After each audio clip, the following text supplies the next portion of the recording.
CareerBuilder is made for people who have that thing. You know, those superpowers that make you good at your job, the skills you bring to work. And CareerBuilder knows those skills make you right for other jobs too. Higher paying jobs with benefits. Jobs you never thought of trying. Are you a people person? Work from home as a customer service rep? Are you organized and like driving? Become a delivery driver. You have the skills it takes, and CareerBuilder.com has the jobs to get you hired fast. Visit CareerBuilder.com. There we go. And Pine Island Research, Obi Flett, good to have you guys here. Thank you so much for joining us in our chat room. And let's see here. Who else we have here? And I think we're pretty close to done. Robert Garcia, thanks for joining us. Remember, the Super Chat is open. It's a great way to support what we do on this show on a nightly basis. Thank you to all our regulars. Don't forget to hit that thumbs up, ring that bell, and if you haven't already, hit that subscribe button as we continue to grow very, very nicely around here. We are aging like a fine wine with our subscribers. And a big thank you to everybody who is going to kick off the week. Remember, for those of you wondering, the store is back open. We got the issues figured out, so if you want to go get some swag, go to spacedoutradio.com. And, of course, where else are we going here? I don't even know. Chad, I'm going to mute you for a quick second. And, Al, how are you? Nice to have you here. Do me a favor, everyone. Horns up. Let's rock.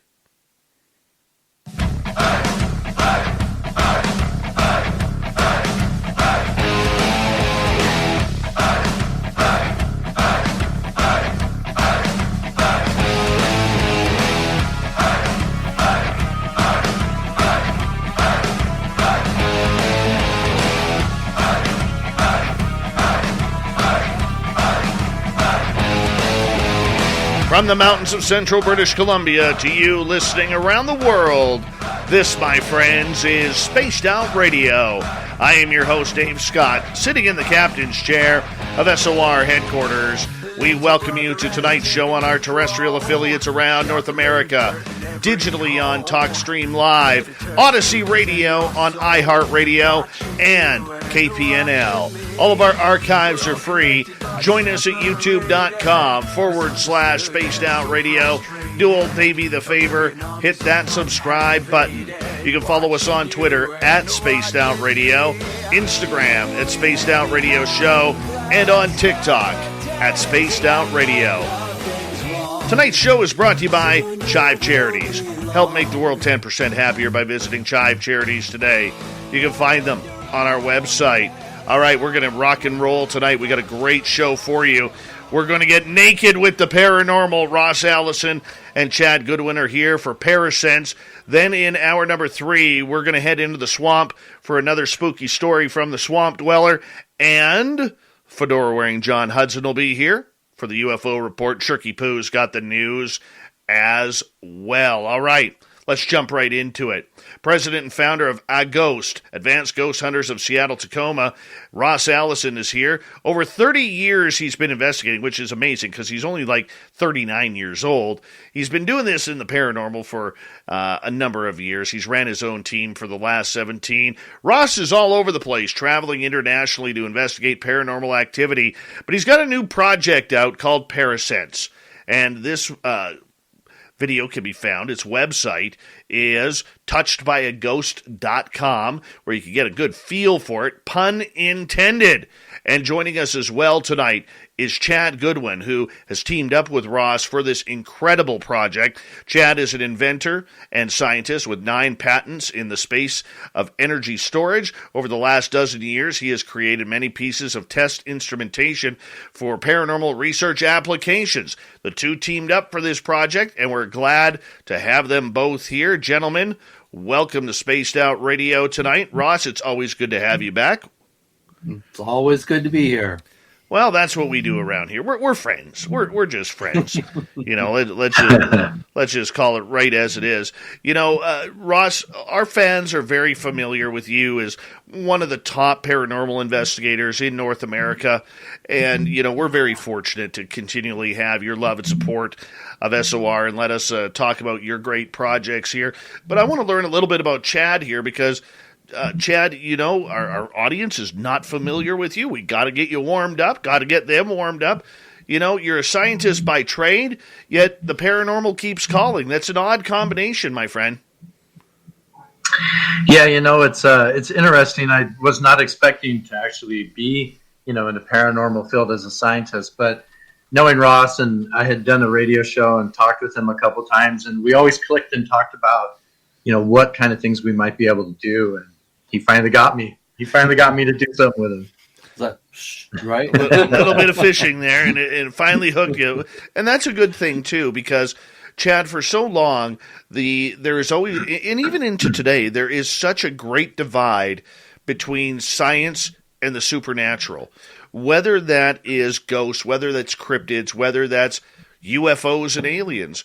It takes a very special scientist to be able to kind of come on in and really push the focal points of their own adventures, because science is supposed to be about everything. We're not supposed to know it all, even though many act like it.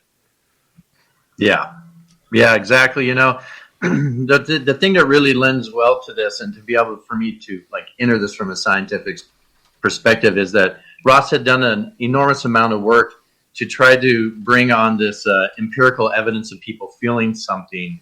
And that, knowing that he has these experiments that we're doing this in these spaces, made it a lot easier to couple science with it, because then we're using the human body as a sensor to help validate if we get information.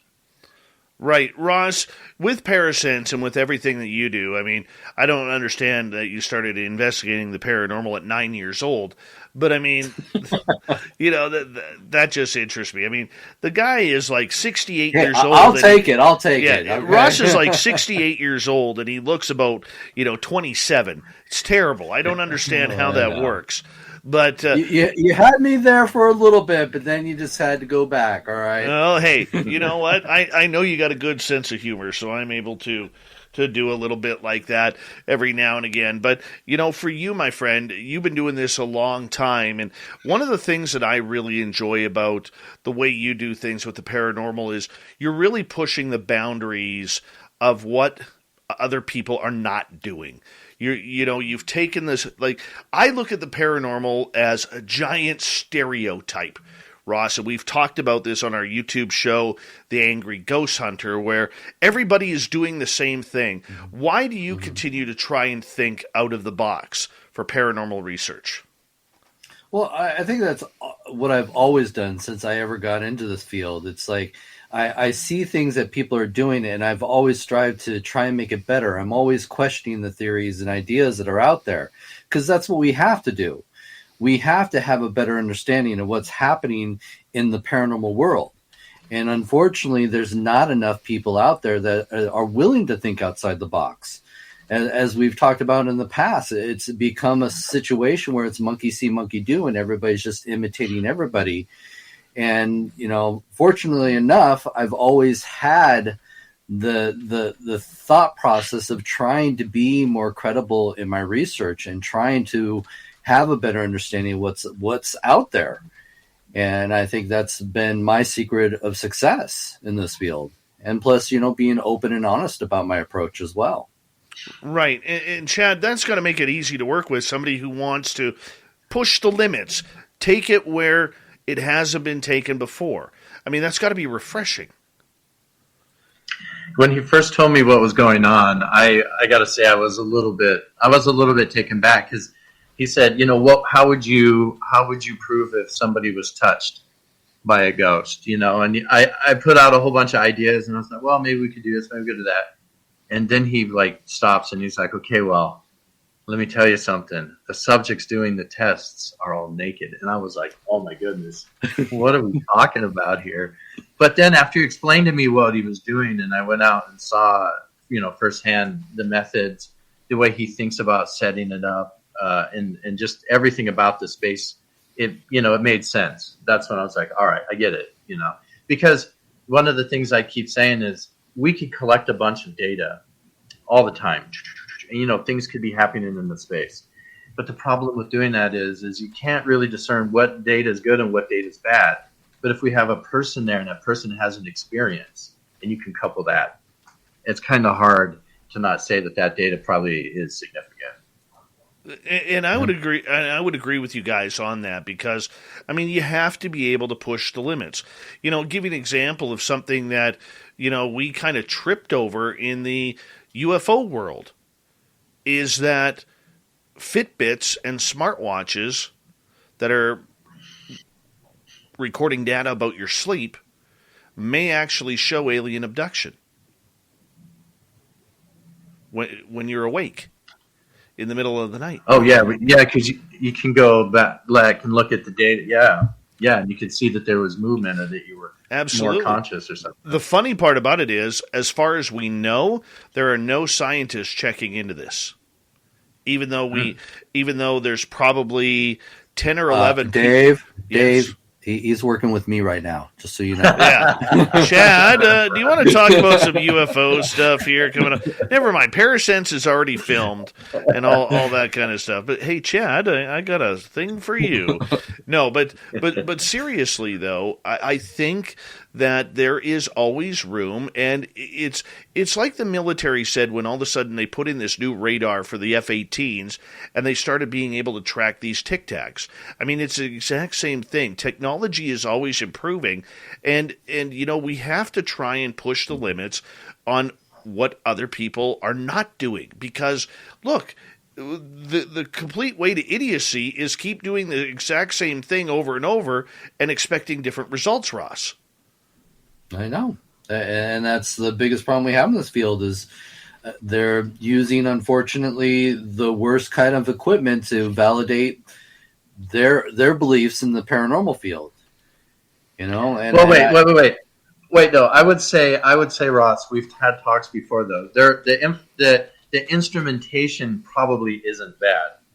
The fact that you can't log data and then connect in time what's going on with anything is what makes it weird, because you can only empirically see that a light went off while you think something happened, right? That's what. True. Yeah. So while you guys are putting this together, Ross, let's start to learn a little bit about Parasense here, because this next couple of hours is going to go by very, very fast, as it normally does with you. How did you come up with the idea of Parasense, and what is it? Well, Parasense is a term that means that your body is experiencing something that can't be explained, such as a touch, an invisible touch, the chills, a static feeling, or a scratch. It's just these experiences that you feel on your body. So that's why we came with the term Parasense. And what started it all was the fact that I had quite a few cases throughout my years of doing this field where a lot of people have said that they've been touched in different ways. So it could be positive or negative. And a lot of these experiences that people have, you can't really, prove them because it is such a personal thing. And it was about 6 years ago, I had a young man reach out to me and said that, while he was doing some construction work in an abandoned brothel, he said that something groped him.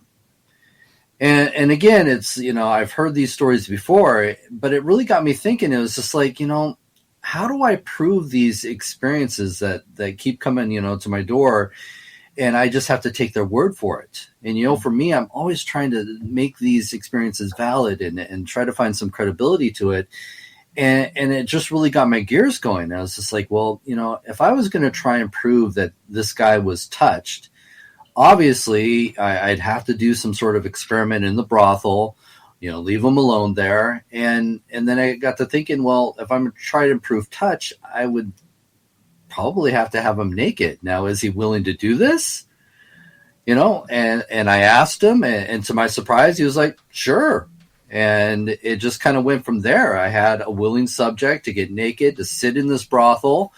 and I set up all these different types of experiments while I was there, and I was getting some interesting readings. And one of the things that I've been working with for the past 20 years was a Spectre system that I put together, which used a bunch of sensors to monitor the environment, but it was still limited information that I was getting. And I'm always thinking about, if I'm going to present any evidence out there, I always have to think, well, what is a skeptic going to think? Or what is somebody in the scientific field going to think?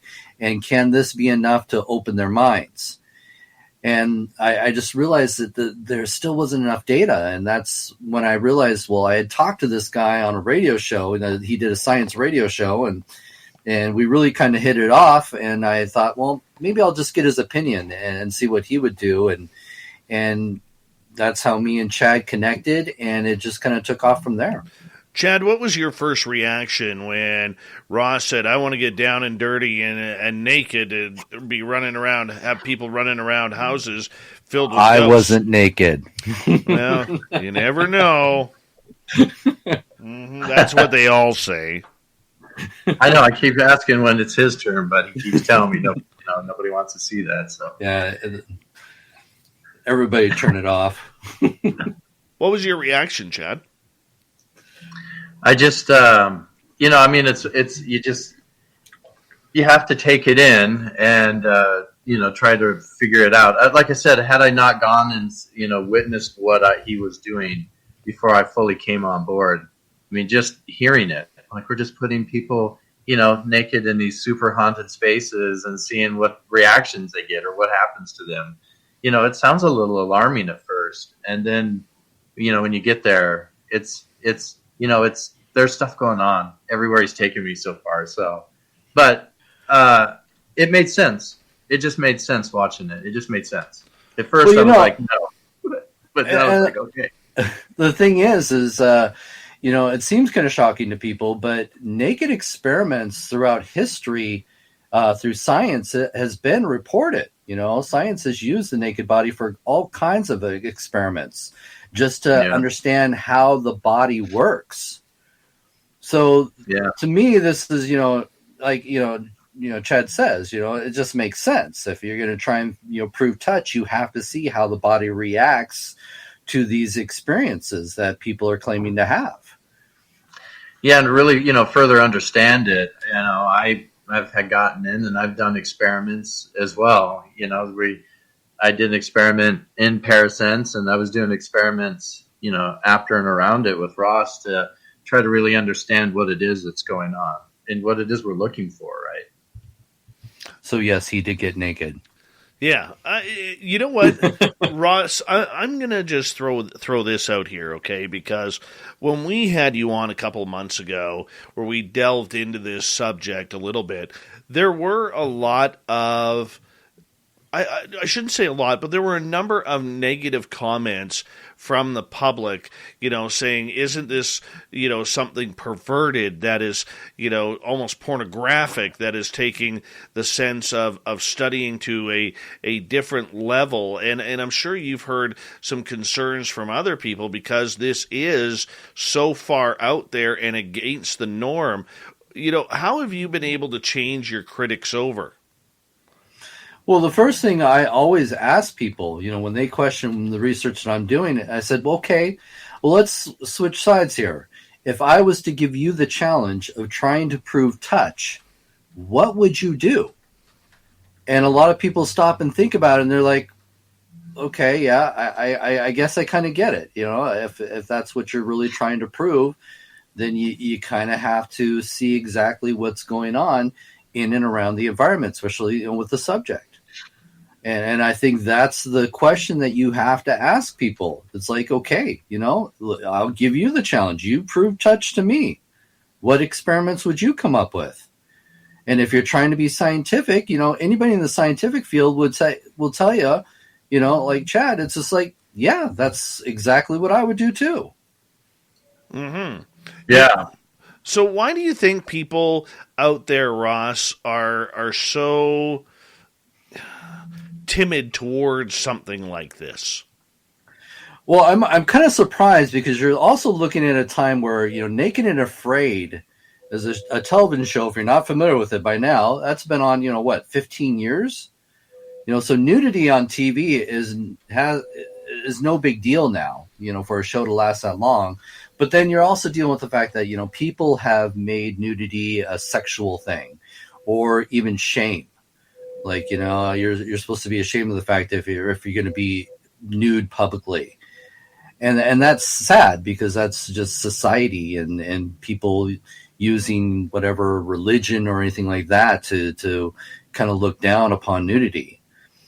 But you go to places, in European countries, nudity is not a big deal. You could see naked people without any censorship on TV. Everything will be shown on regular TV. And that's not a big deal for them. But here in America, we really do push shame on people. Yeah, and I think it's a North American thing, as really per what you're saying. I mean, in Europe, this would be nothing. This would be mainstream television. Exactly.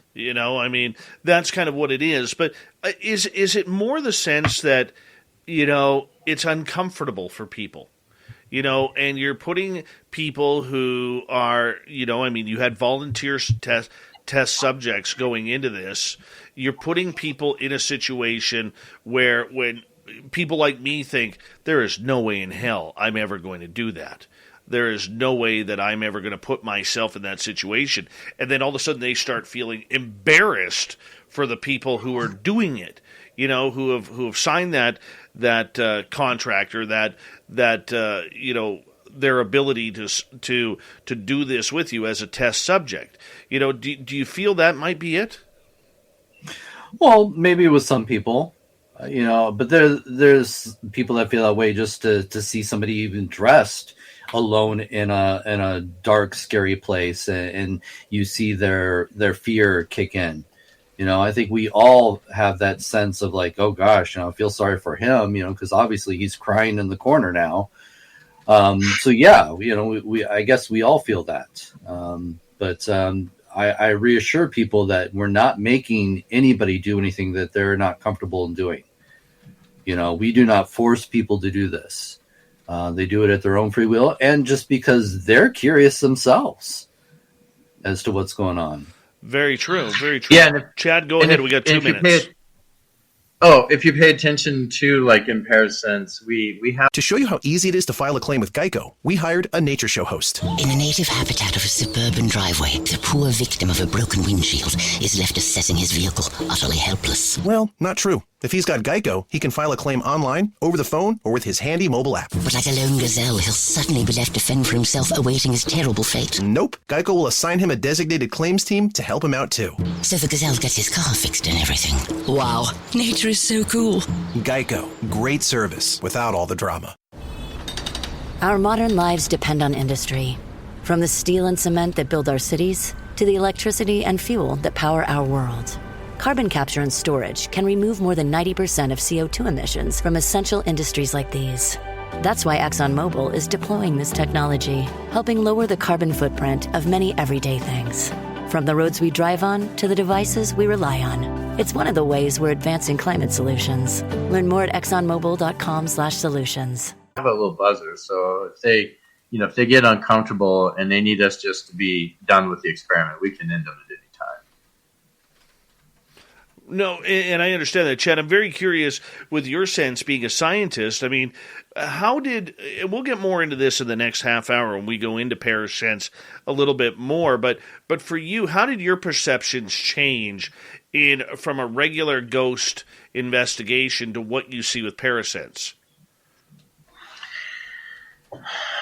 Well, it's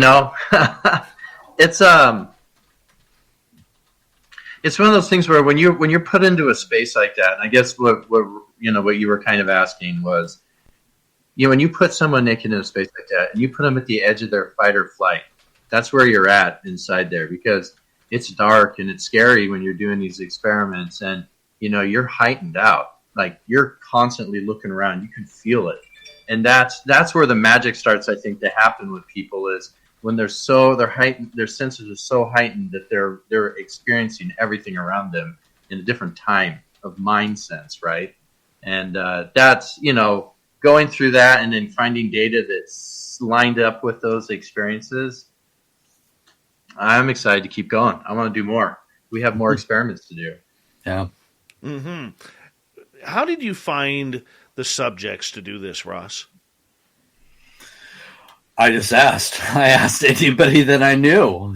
To be honest, I've asked members of my ghost hunting team to see if they'd be willing to do it. If I have a subject that's willing to do it, I'll say, do you have any friends that are willing to join you?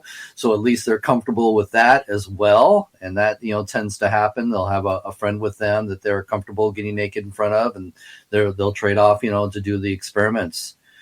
Because we do want people to feel comfortable, doing this. Absolutely. And when we come back from the break, we're going to learn more about the test subjects, what you guys did, what kind of results were you getting in regards to this? Because, look, there is the old-fashioned way of paranormal investigation, and then there's ways to press the field to try and create something new, something different, and maybe advance the subject further. That's what Parasense is all about. We're going to learn more about it tonight as we continue on with paranormal investigator Ross Allison, scientist Chad Goodwin, and their brand new project called Parasense. You can find it on their website at touchedbyaghost.com. I would suggest you check it on out. It's going to be a good one, good entertainment, and that's what you want. Spaced Out Radio continues with the second half hour right after this.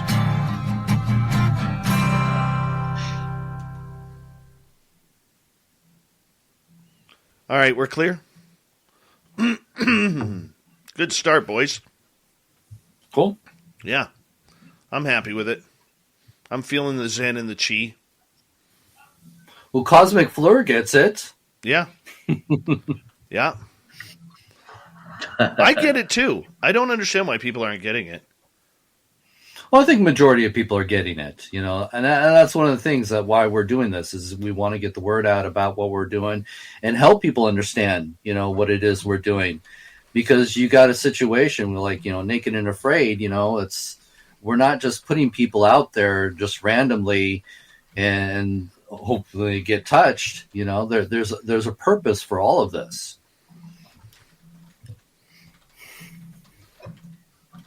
Very cool, man. Very cool. We got about 4.5 minutes here, boys.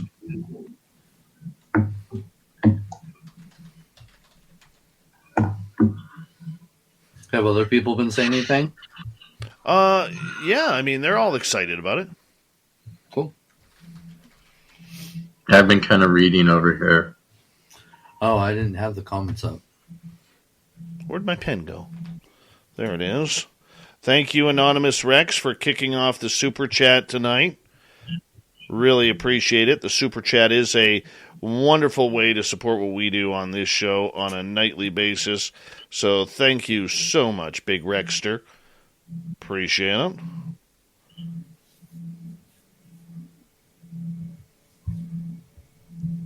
There's a humming sound coming through.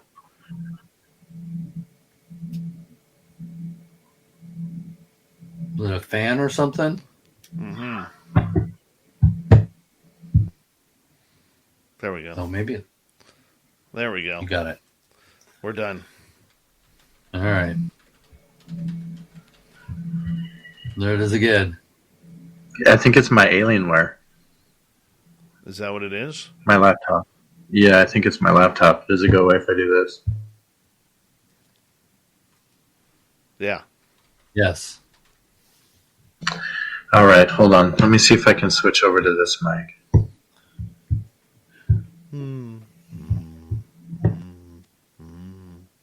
I'm teasing now. Does that work? Can you hear me now? Oh, it's a lot better. Yeah. Okay. All right. There we go.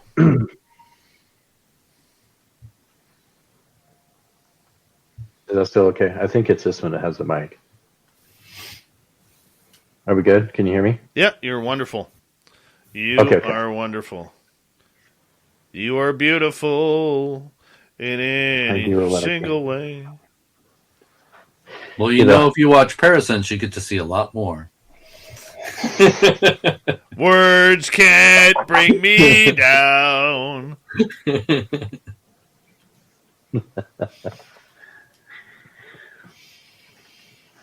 Hey, if we can get him a nice fan club, you know, we could sell him good.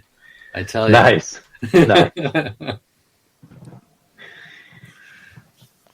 Oh, yeah. I'm going to tell you guys right now, there's no effing way I'm doing it. No. Sure. One of the experiments we want to do is get somebody drunk.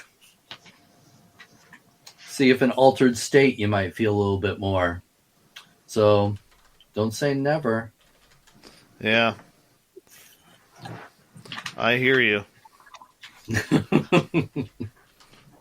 I don't think there's enough camera wide angles for my fat ass right now. Holy cow.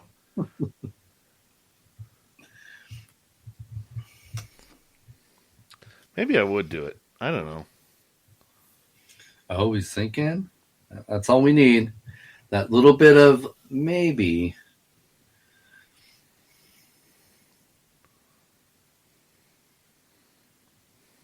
No, definitely check it out when you get a chance. Mm-hmm. Because you'll definitely, we're really, like I said, breaking the mold here in ghost hunting. Thank you, Dry Toast, for that awesome super chat. Very much appreciate your love and support of SOR, my friend. Thank you. Thank you very much. And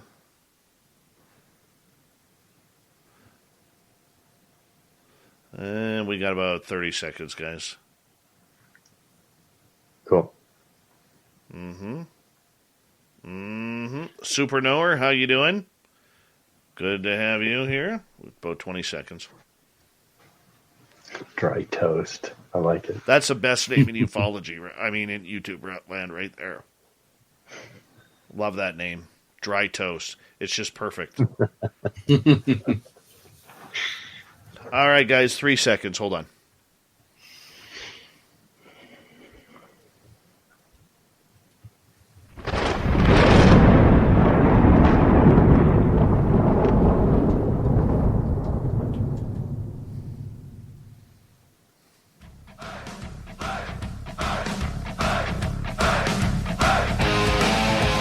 Second half hour of Spaced Out Radio is now underway. Good to have you with us. My name is Dave Scott. Very much appreciate all of you tuning on in as we put it through the airwaves from SOR headquarters right here in British Columbia, Canada. Hi to everyone listening in, and reminder to you that all of our archives are free at youtube.com/Spaced Out Radio. Just do old Davey the favor. Hit that subscribe button. Our website is spacedoutradio.com. We have a plethora of features for you, including rocking out to Bumblefoot, reading Shirky Poo's Newswire. Check out our swag as well.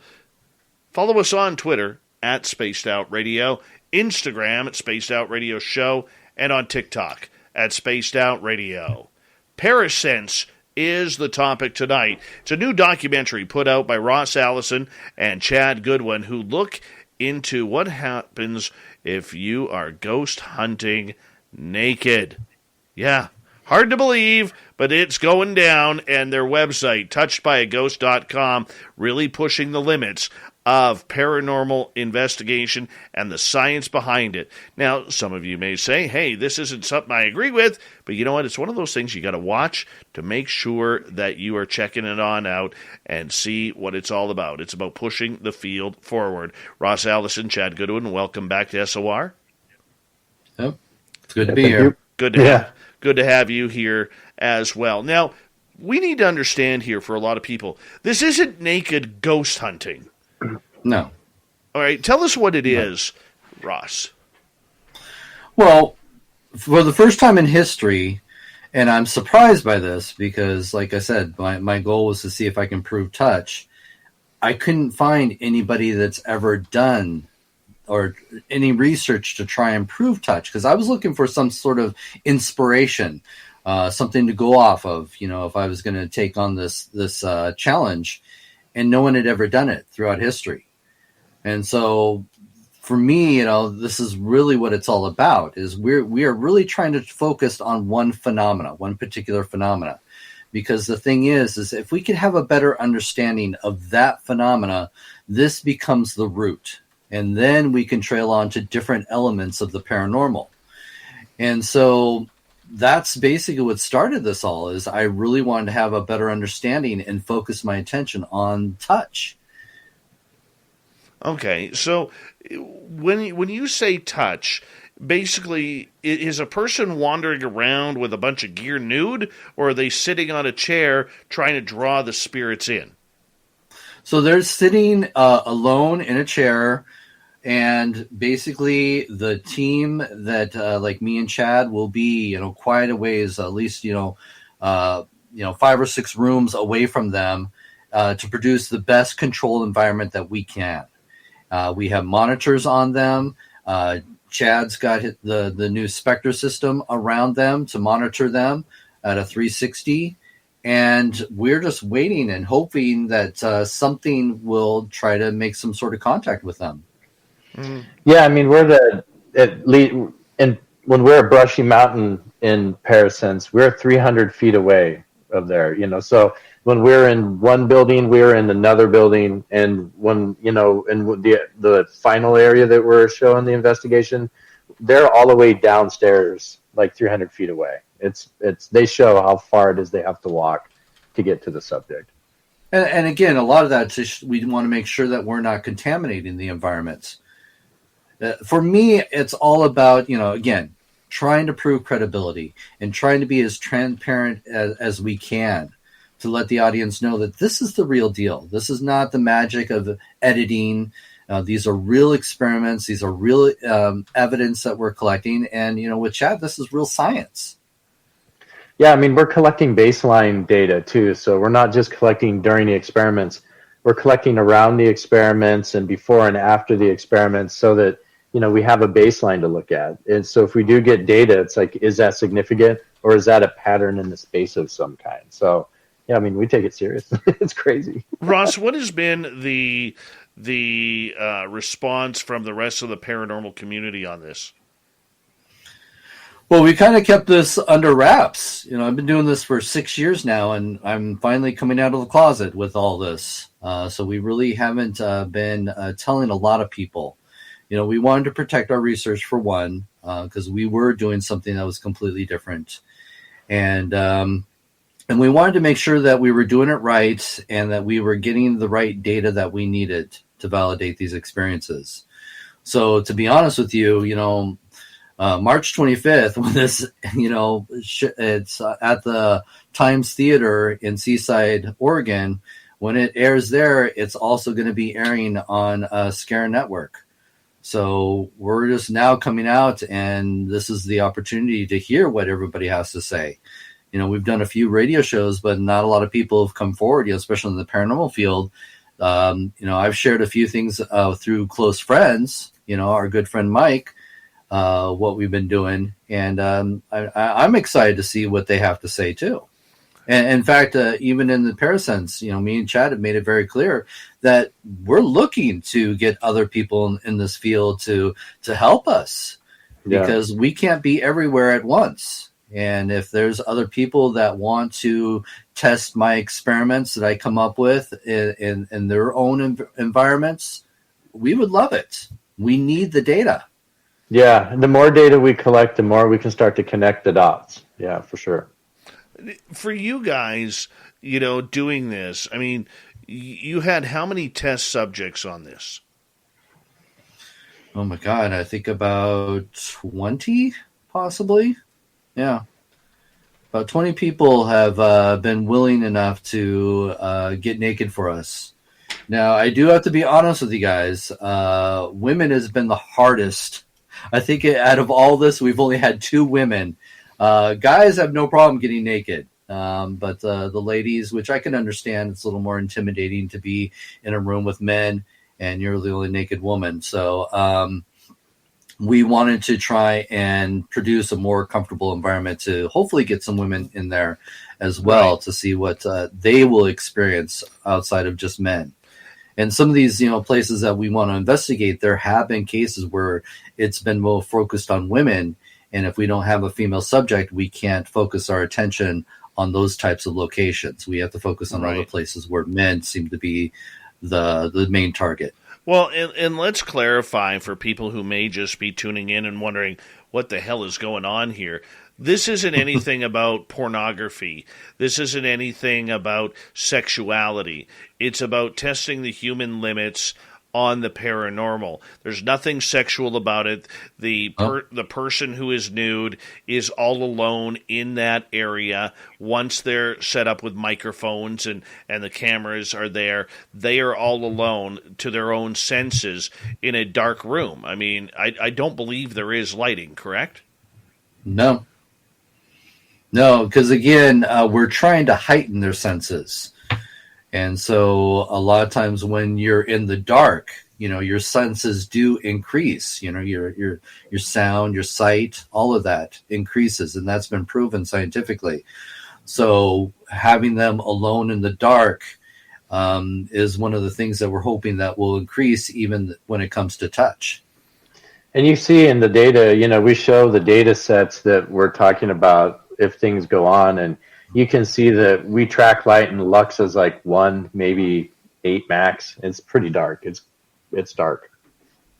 Yeah, but I just want to absolutely clarify out there, because I mean, let's face it. The minute hey, we all go to that 14-year-old pervert, that lives inside of all of us. The minute we start hearing about naked people, ghost hunting, 2 things that we love, and I'm just very curious regarding this. I just want to clarify, this isn't something that's going to be on Pornhub. This isn't something that's going to be pushed out as a sexual thing. This is about pure science in its purest human form, which is nudity.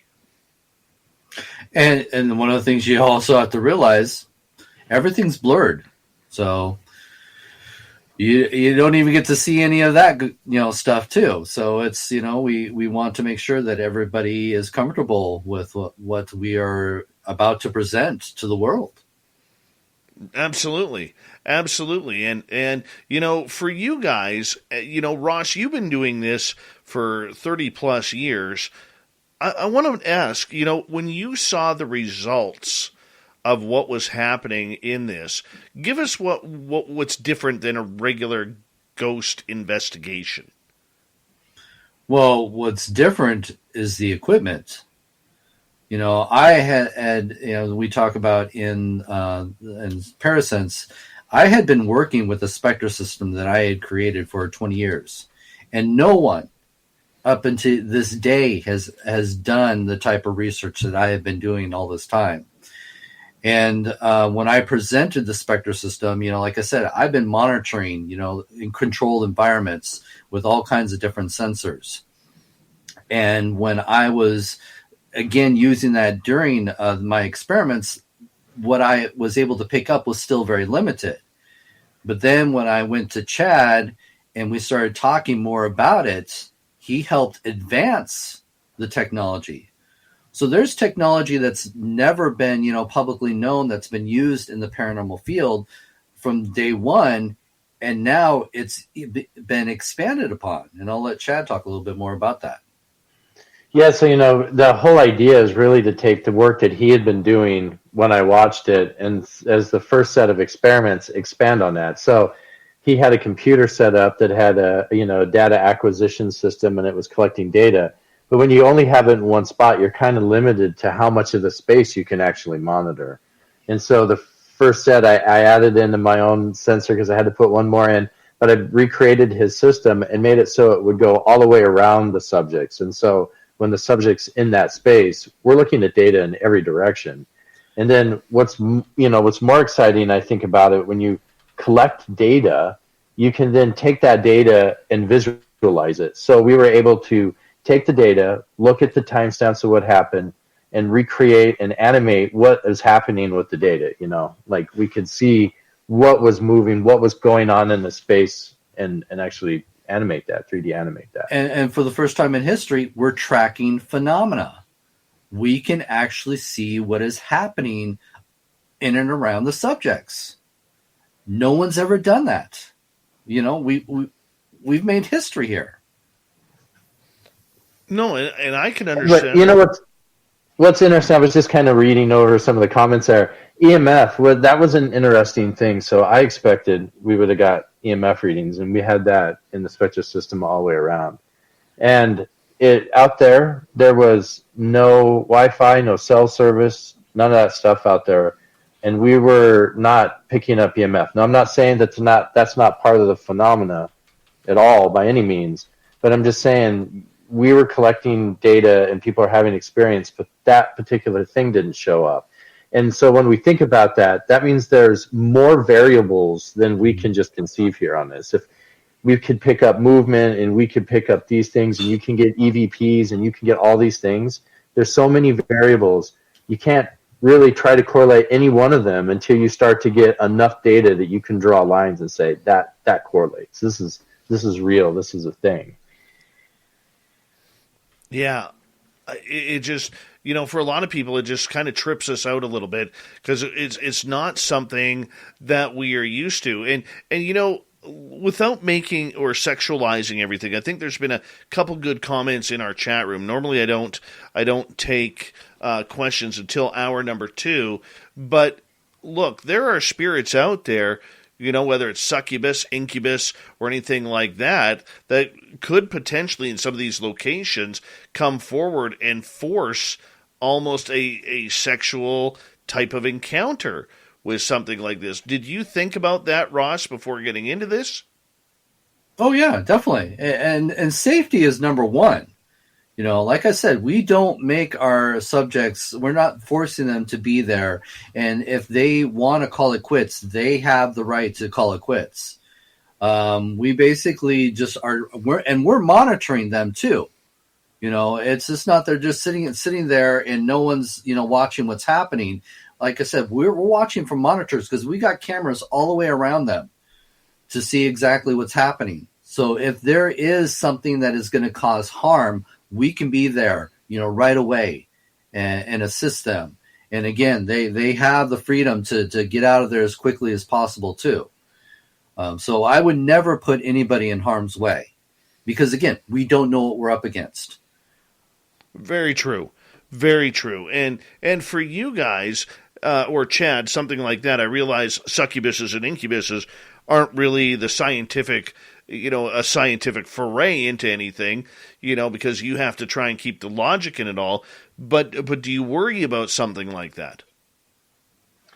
I don't know what to expect, honestly. Right now, you know, people's experiences and being able to find any amount of data that line up with human experience, I don't know if we can discredit anything right now. We don't. We're just scratching the top of this thing, and there's so many human experiences that, you know, even with that pile of human experience, we have to try to focus in on pieces of it. So I don't know. It very could well be.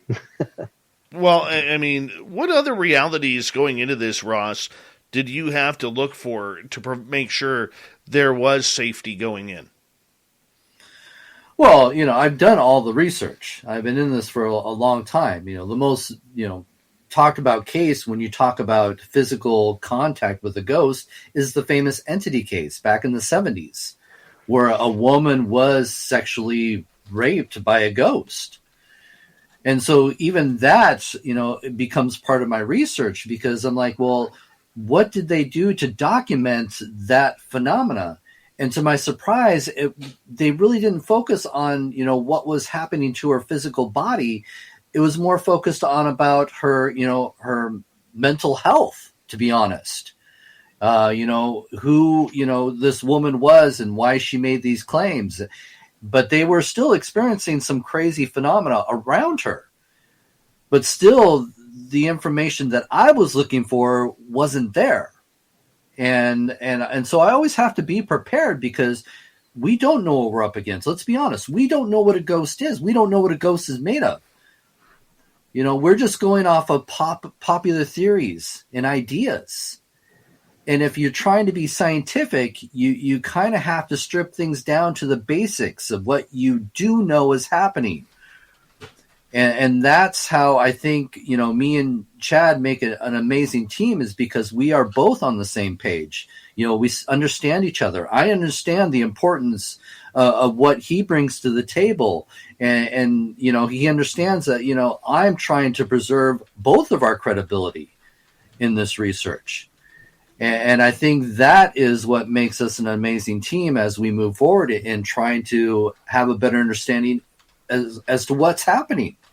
We still don't know, but there is something. We are getting some data that proves that there is something happening outside of the body when people have these experiences. What is it? What is it? We need more data. Okay. And when you say you need more data, what kind of data are you looking for? Well, we're really just kind of looking for, right now we're looking for data that lines up with the human experience. I felt something. Did we connect that with anything? Or was there anything happening in the space around that didn't line up with the baseline of the data for the space? That's pretty much what we have right now, because if you just went out and collected a whole bunch of data, you wouldn't know what was meaningful. That's the whole big thing. You just don't know what's meaningful, just collecting a bunch of data. But we have to line it up with something right now. And then once we can do that enough times, and we can see what kind of data, is it movement? Is there some kind of temperature change? Is there, flashes of light? Whatever it is, heat signatures giving off from it. Once we start collecting up that data, then maybe we can start to say, okay, we can set sensors in spaces and start to see if there's anything that goes off that's meaningful that we've seen before, or that we think is, important based on the research. And the thing is, as we all know, the law of science is the repeatability. And the nice thing about it is, in what we've done so far, we have picked up patterns when certain events have happened. So that right there is a good starting point for us, that, we can prove that there's something happening here. Right. What is the end result of the research going into this? What do you want to learn? I think we want to try to learn, how many different ways this can manifest, how many different experiences people can have, and what we can collect. We have to know how it manifests, and we need to collect data to understand that. And like I said, I'm sorry I sound like a broken record, but it always comes back to how much data can we get and how can we correlate that data? Right. And like I said earlier, if we have a better understanding of the phenomena, we have our root. And this would be possibly the first thing in history that we would be able to go by to help us understand all aspects of paranormal. And that's the sad fact, is like no one's ever really focused their attention on just one phenomena. And that's the problem we have in this field of paranormal research, is that there's so many different variants of paranormal activity, and everybody's been kind of all over the place, dabbling a little bit here, dabbling a little bit there. But we really need to stay focused on at least one thing. And that has been my goal. Touch. How does it happen? Why does it happen? What happens to the body? Those are the questions we need to answer. We got 2 minutes left before we got to go to break. At the top of the hour, Ross, Allison, Chad, Goodwin, Parasense is the topic of the night. What did the people who you were experimenting with go through? What was it different in every sense, male, female, or between, the gentlemen? Was there different senses or different results of the experimentation? I'll let Chad take this one, because he actually has a story he could kind of tie in with. Yeah, it seems to be very personal. Each person seems to pick up a little something different in the spaces, and while what they sense aligns, like it's either like feel cold, they feel goosebumps, they feel these things. they also seem to like experience things going on around the space that are different as well. And I had a couple of experiences along this path myself that got physical at times. Yeah. What do you mean? What got difficult for you? Well, I mean, when you're in the space, Well, you can talk about it because it is in the trailer. So yeah, I know. I'm just trying to, it's just a different thing. And so you're there, you feel this heightened thing. You're in this middle of this fight or flight syndrome deal. But I kind of took it on myself a little bit to do some. Ross doesn't always agree with me on this. Doing some antagonizing, and that's when I got a physical. They got physical. I got scratched, and that was a pretty one of those moments where you just have to collect yourself. And we were pretty lucky. We were able to grab some data on that and animate the data and be able to visualize it. Very true. And were you happy with go ahead, for Ross. me, I was going to say, for me, that was exciting for the fact that now somebody who I've just brought into this field, he was still kind of questioning what we were doing. I was lucky enough that he was open-minded to join the team, but for him to actually have that physical contact is so rewarding for us in the paranormal field, because now we've built a stronger ally with somebody like Chad that can help us advance ourselves. And what I thought was interesting about it is when that happened to me. Let's finish that thought when we come back, gentlemen. Chad Goodwin, Ross Allison, Parasense. Do ghosts like naked people? We'll find out when we return on Spaced Out Radio, Hour 2, coming up right after the break.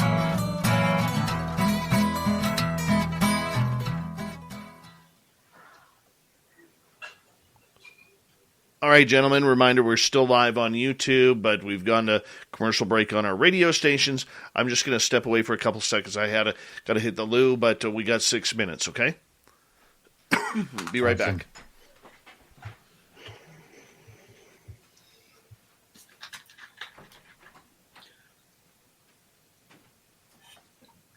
Remind me, Ross. I gotta mention what I was gonna say because it's a little important, and it actually answered. Well, it didn't answer, but it gets to somebody in the comments. Yeah, you bet. Make a quick note so you don't forget it, or is it drilled into your head now? No, I know what it is. Okay, all right. It goes along with what we were just talking about.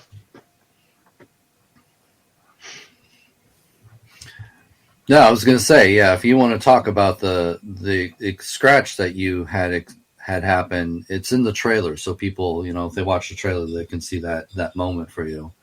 Okay. So.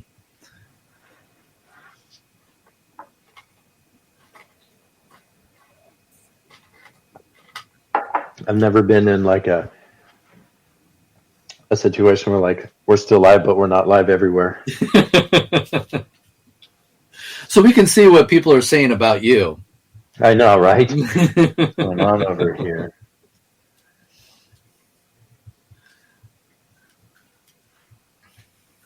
I've been kind of watching over here as everybody's been talking to try to, make sure I'm steering my conversation part around some of what people are saying if I can grab it.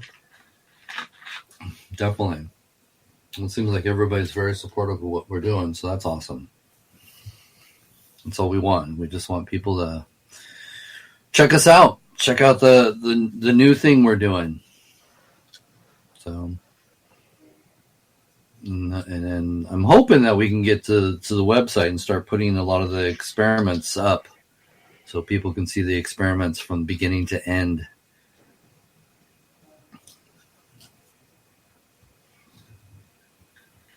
Are any of the people here in the live stream watching this, has anybody go to the Oregon Ghost Conference?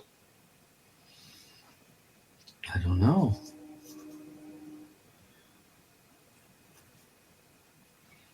Hopefully some people will come and see the premiere. How many people you got coming? 2 people. Just 2 people? Yeah, my mom's gonna come. Oh, your mom's gonna be there. Yeah, that's right. She's probably already seen it. Yeah, she's been through the shock, so everything's okay. No, That's good to know. That's good to know. No, my mom's not going to be there, but my sisters are going to be there. So cool. I got my sisters. Anonymous Rex is in Oregon. Awesome. So Nicole has a question. A physical medium circle. Yeah, I mean, we would like to do anything, Nicole. Yeah, totally. I mean, that's the thing is we need to do as many different types of experiments and observe people. I've done. I went and had energy work done and had instrumentation out, just to see if that would bring anything as well. Yeah, we're always looking to try different experiments to see if there's certain things that might trigger phenomena. Even if it is psychic phenomena, the spectra system can help us have a better idea about that as well. If people are able to project the energy. And that's the big question, when it comes to ghosts. We have to wonder, is it really ghosts or are we projecting? That is one of the big theories out there, that the ghosts don't exist. We're just projecting this phenomena. So, as long as we continue to do this research, we will have a better understanding and be able to possibly tell the difference in that situation. Yeah, we definitely got to find a bunch of sensors for people too, and figure out how to track what people are experiencing from a physical aspect during this as well. Yeah, Nicole has contacts she can send through me. And give me one quick sec. I want to say a big thank you to both Rex and Dry Toast for the amazing super chats. Thank you so much. It's a great way to support what we do on this show on a nightly basis, so thank you so much. And if you haven't hit subscribe yet, please do so. We'd greatly appreciate it. And what else can we say here? Hello to those coming in right off the bat here. I know you guys answered a bunch of questions, so hi to... let's see here. Diesel Girl, how are you? Welcome back. Who else? Oh, hey, Clam. Thanks for joining us. And who else has joined us here? Lovely Lavira, welcome back. And... no, Dave did not come back naked, Fapster. No. Lovely LaDonna, welcome back. And who else do we have? Al Menial, welcome back to the show. Bigfoot in Germany, how you doing, bud? Good to see you. Jessica S., welcome to SOR Chat. And Christina Gomez, thank you for that awesome super chat. We'll get to that question when we return, Christina. I will put you in there. And thank you to all the veterans who are tuning us in. You always have a safe home here in Spaced Out Radio's chat room. Props, welcome to SOR Chat. Gorgeous Larry Schultz, welcome back. And I think I am caught up. Gorgeous Melissa, thank you for joining us. Here we go, everyone. You're listening to Spaced Out Radio with Dave Scott. Follow Dave on Twitter at Spaced Out Radio and on Facebook, Spaced Out Radio Show. Hour number 2 of Spaced Out Radio is now underway. Good to have you with us. My name is Dave Scott, sitting in the captain's chair of SOR headquarters. We're glad that you all are here tuning us in. We want to say hello to everyone listening in on our terrestrial affiliates around North America, digitally on TalkStream Live, Odyssey Radio, iHeartRadio, and KPNL. All of our archives are free. Join us at youtube.com/Spaced Out Radio. Just do old Davey the favor and hit that subscribe button. The Desert Clam has set the password for tonight in the SOR Space Travelers Club. Rarissima. Rarissima is your password. Use it wisely, space travelers, as the clam sets the password each and every night right here on Spaced Out Radio. Our website is spacedoutradio.com. We have a plethora of features for you.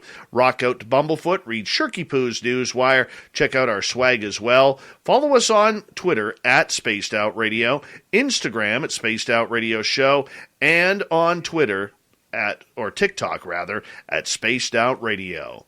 Parasense. What happens when a ghost meets up with a person who is naked?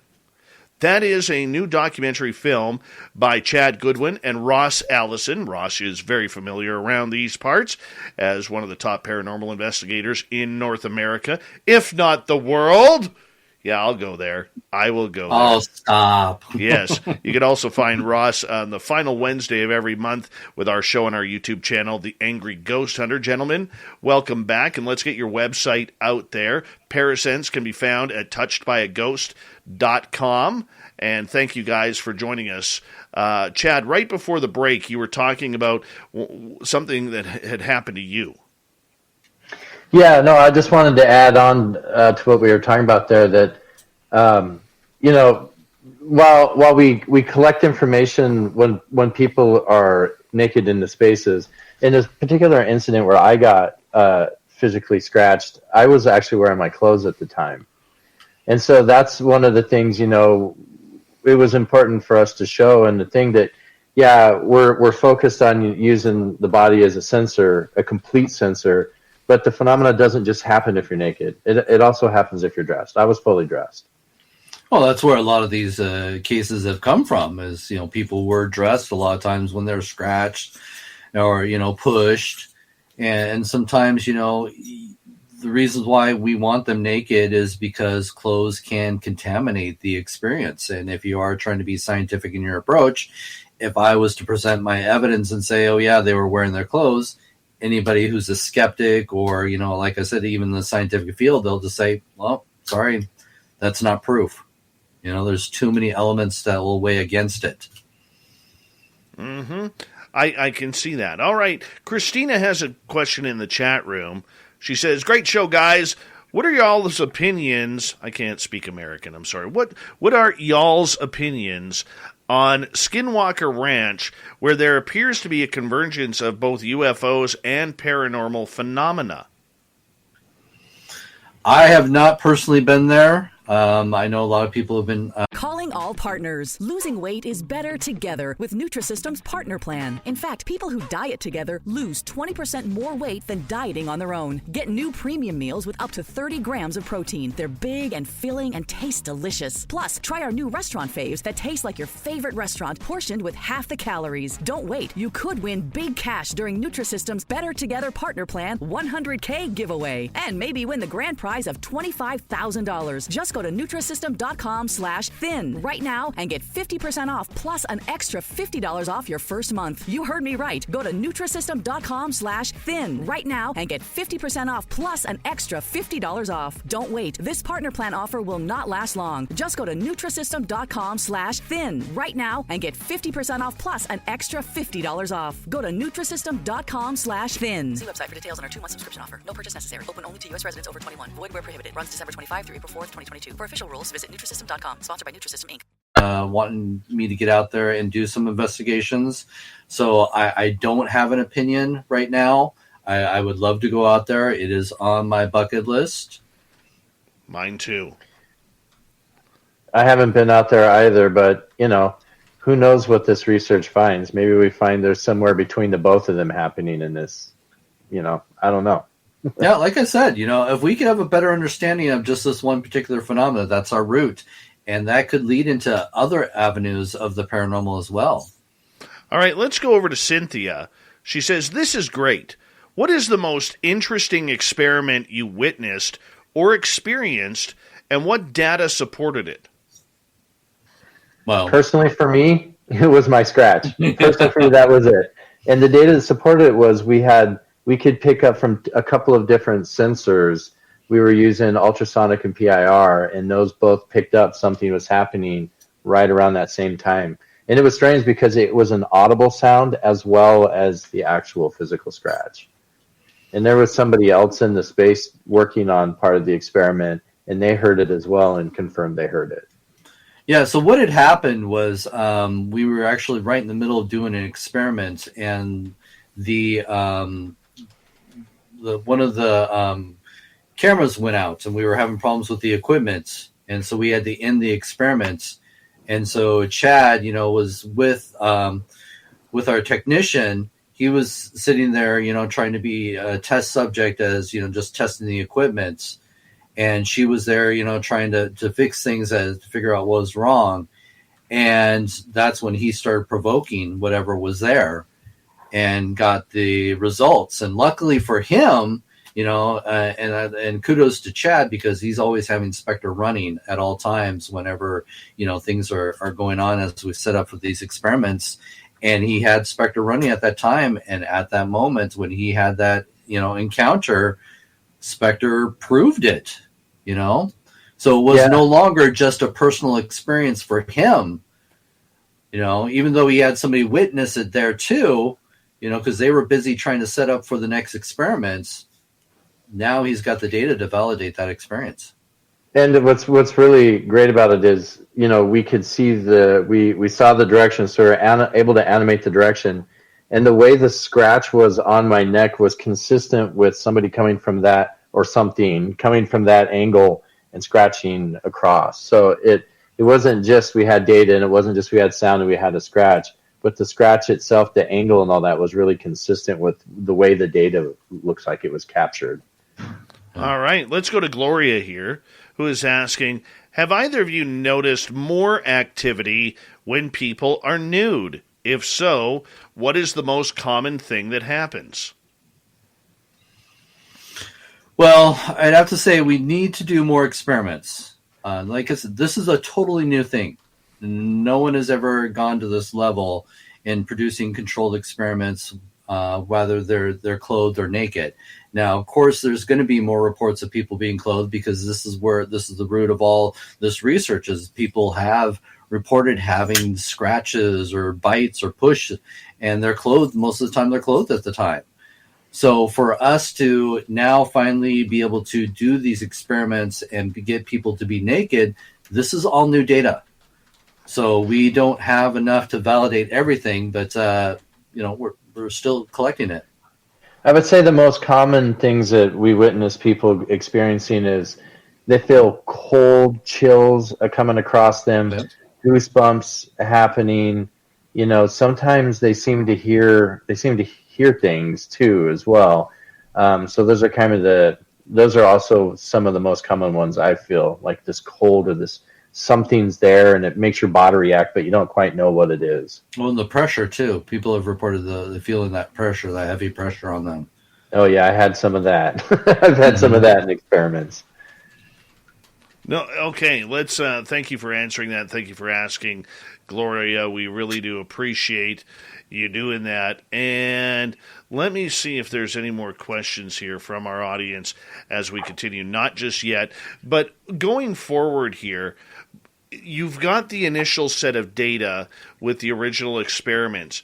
Do you continue the next round of experiments with the same people, or do you need different people in order to see if those different people have the same reaction as the first group? I think it's a little bit of blend of both. So we'll use the same sensors that we used, and as we move on, we'll add more sensors. So we have another 5 sensors we're kind of looking at right now, and figuring out how we want to exactly program that into the system, or if we make a separate system.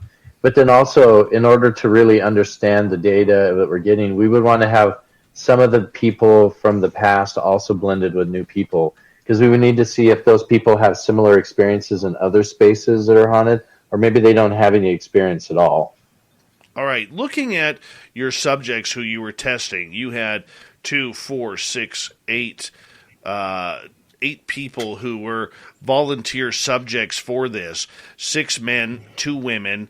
Let's start off with the men here. How did the men react, or what did you get? Did you get pretty much the same results from the men comparatively, or were they all different? No, I mean it was a little bit different. We in Parasense there's a blend of like old experiments, new experiments, like technology wise. Like This is 6 years of research. You got to realize this, right? Yeah, and even when we're doing experiments together, we use some some classic stuff that people are using, and we have to do that because we have to understand.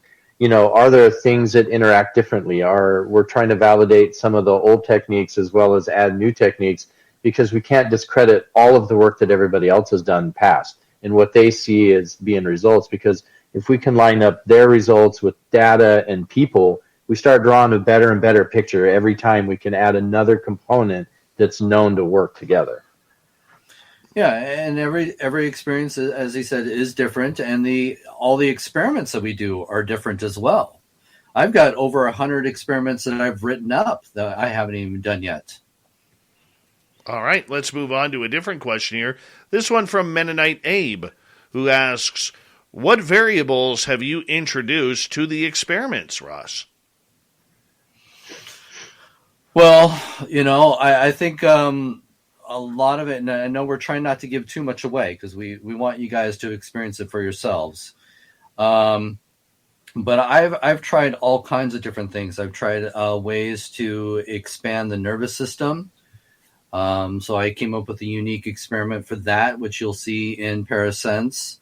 And we just touch on that. We're going to go into more further experiments with the next installment of Parasense, because this, as Chad has said, we still have a lot more we need to do, a lot more data we need to collect.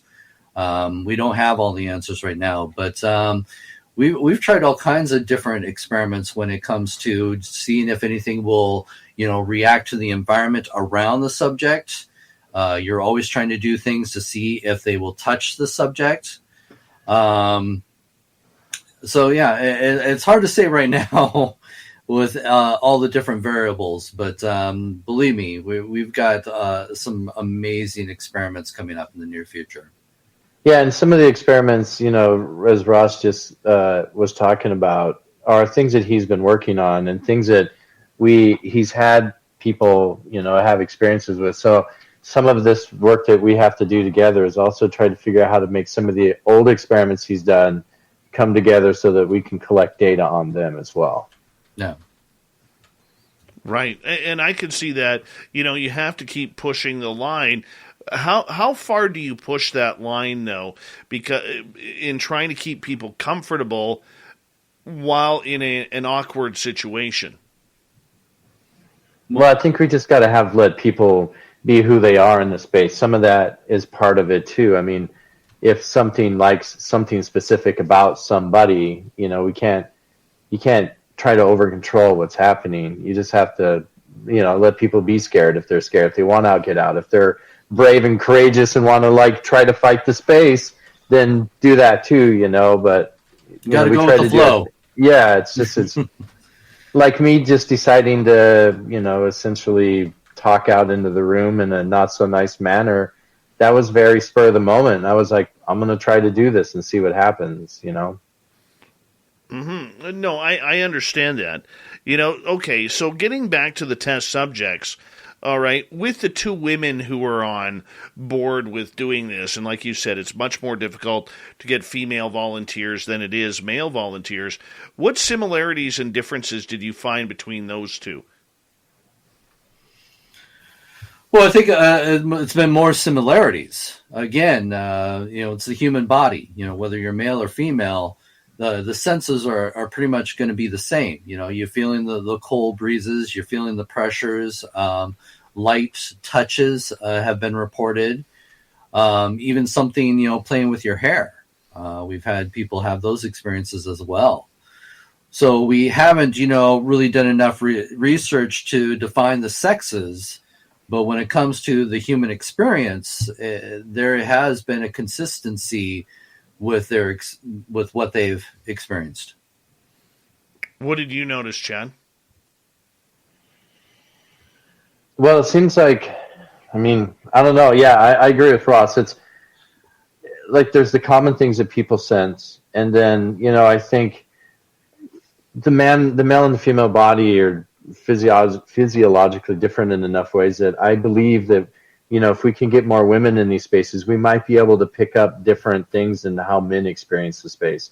And that is another thing we need, because we don't really know how the human body picks it up. So there's the minute differences between male and female, the way, everything is in the body might make a total difference on how we collect data and the experiences that we can capture. Right. Okay.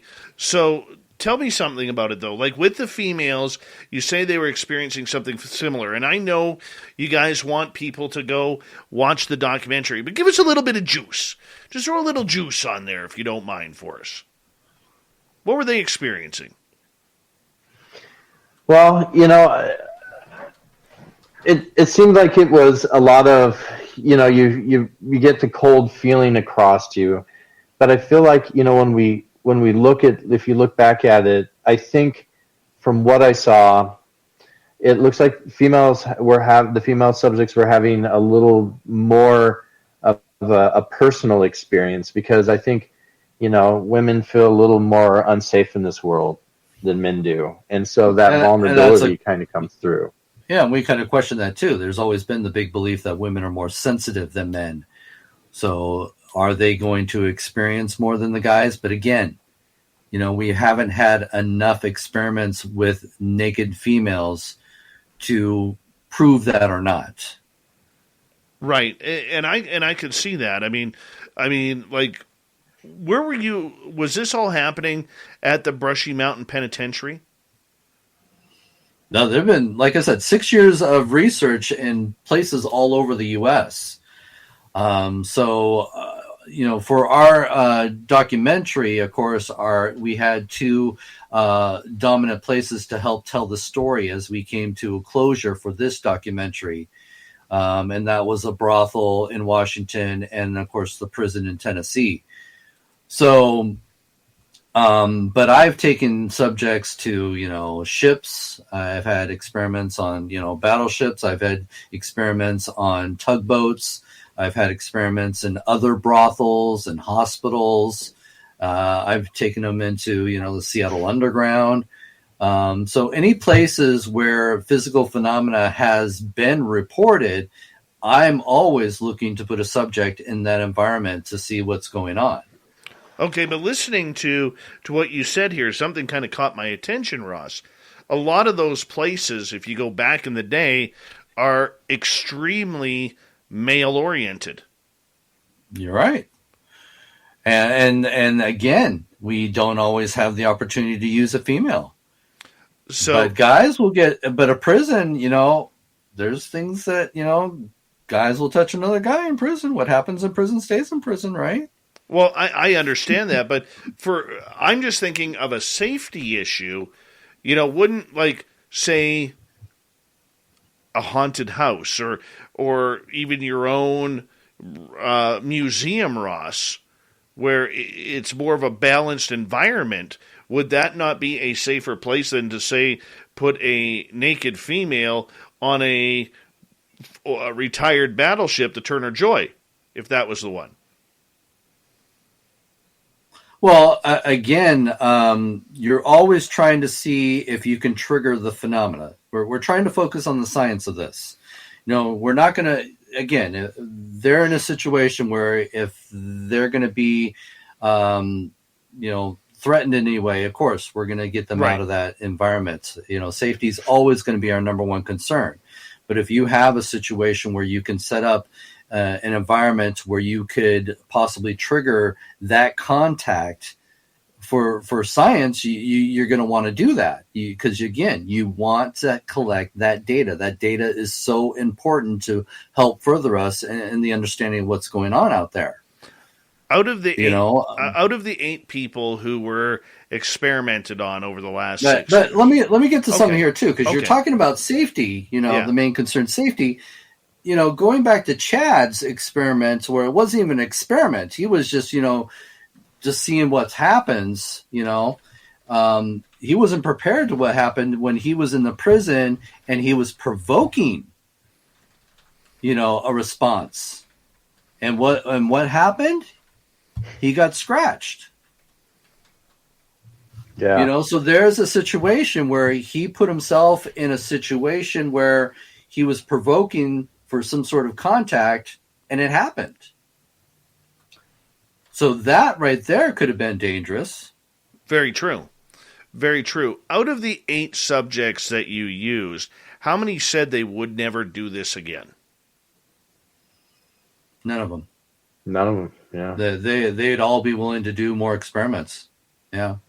The one thing, and you see it in our trailer, is the most intense experiment that we ever had was where Nick saw something, and it scared him so much that he ran out of the prison naked. Yeah. And he was screaming for me and his brother, like, to come get him. And that was part of the story too, because he was brave enough to go back when we returned to the prison. He went back. He confronted his fears and did that exact same experiment. I can see that. All right. You know, as we got about 90 seconds here before we go to break here at the bottom of the hour, you guys overall satisfied with the results from the first round of this? Definitely. Yeah. Oh, definitely. I even when we interviewed Lloyd Auerbach, he even said, you know, what you guys have captured so far should open people's minds, you know, especially those in the scientific field. They got to be going, okay, maybe there is something to this. Yeah, and I was able to talk with Barry Taft too, and let him see some of what we were doing. And you know, I expected pretty good, you know, skeptical, you know, reaction for him, but he didn't give us one at all. Well, so we're getting a lot of big names in this field supporting our research. No, I can totally see that, and appreciate that. When do you start round 2 of this? I think we're going to go out in July. Yeah, we're going to start filming in July. I got some more sensors and some more experiments, and Ross has some more, so we're going to come together and do another one this year. It sounds a lot of fun. It really does. And the good part about it is... So much fun that you want to join us? Oh, no, if it's in Brushy Mountain, yeah, maybe. Can I wear my Dave Scott Spaced Out Radio boxer shorts? Sure. Yeah, why not? Do it. You know, see if they can own the night with me. How about that? I don't know. I may have to suggest a jock strap, if anything. All right. We'll cut up a pair. Ross Allison, Chad Goodwin, we have them until the top of the hour. We are talking about their new documentary, Parasense. Would you go into a haunted location naked? Touchedbyaghost.com is the website. We return with Spaced Out Radio and more paranormal talk right after this. Stay tuned.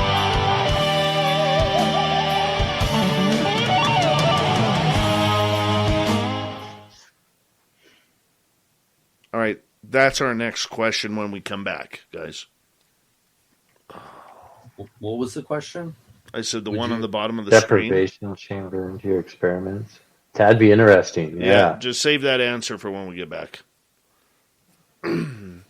I just have they're marker points for me, so that way I can see where I am in the chat room and go from there. That's how I don't miss questions. Don't miss questions. Mr. Catfish says, I'll go naked. Screw it. I'm going to die anyway. I know, I saw that. Yeah, we're always open to try and go into on location naked. You got to go into a haunted location naked. If you haven't done it, you should try it. It's pretty exhilarating. That was Shauna. Shauna with a couple of X's on there. Is that what it is? Shauna. Yeah. Oh, yeah. Okay. Sorry. Yeah. Sorry, I totally read that wrong. I guess I missed that one. I'm trying to keep up with what people are saying off to the side, so sorry if I get a little distracted. That's all right. Yeah, I've been trying, like I said, been trying to make comments during the show too, based around what people are saying. So.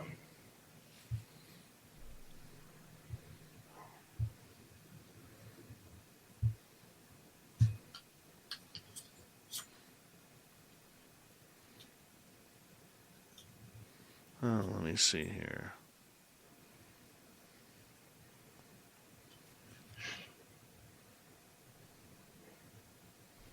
All right.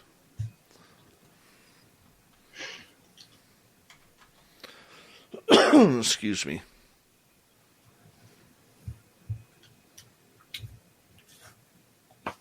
Finding the right person for the job isn't easy. Just ask someone who hired their personal trainer as a caterer. All right, folks, let's keep this line moving. You there with the tongs. Picking up one Duchess potato at a time will not cut it at my catering table. Drop and give me 50. But if you've got an insurance question, you can always count on your local Geico agent. They can bundle your policies, which could save you hundreds. Okay, this is what we call the wild mushroom and asparagus dip, and press. Come on, let's get those plates above your heads. For expert help with all your insurance needs, visit geico.com/local today. On Discovery Plus, you can stream hundreds of human stories, from fresh originals to acclaimed masterpieces. It's the streaming home of documentaries. Discovery Plus. Start your free trial. Terms apply.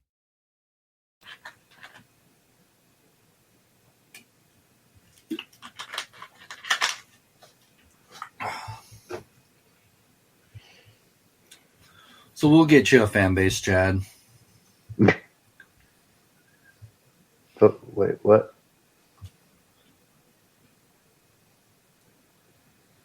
Yes. Pickle and meatballs, nice. There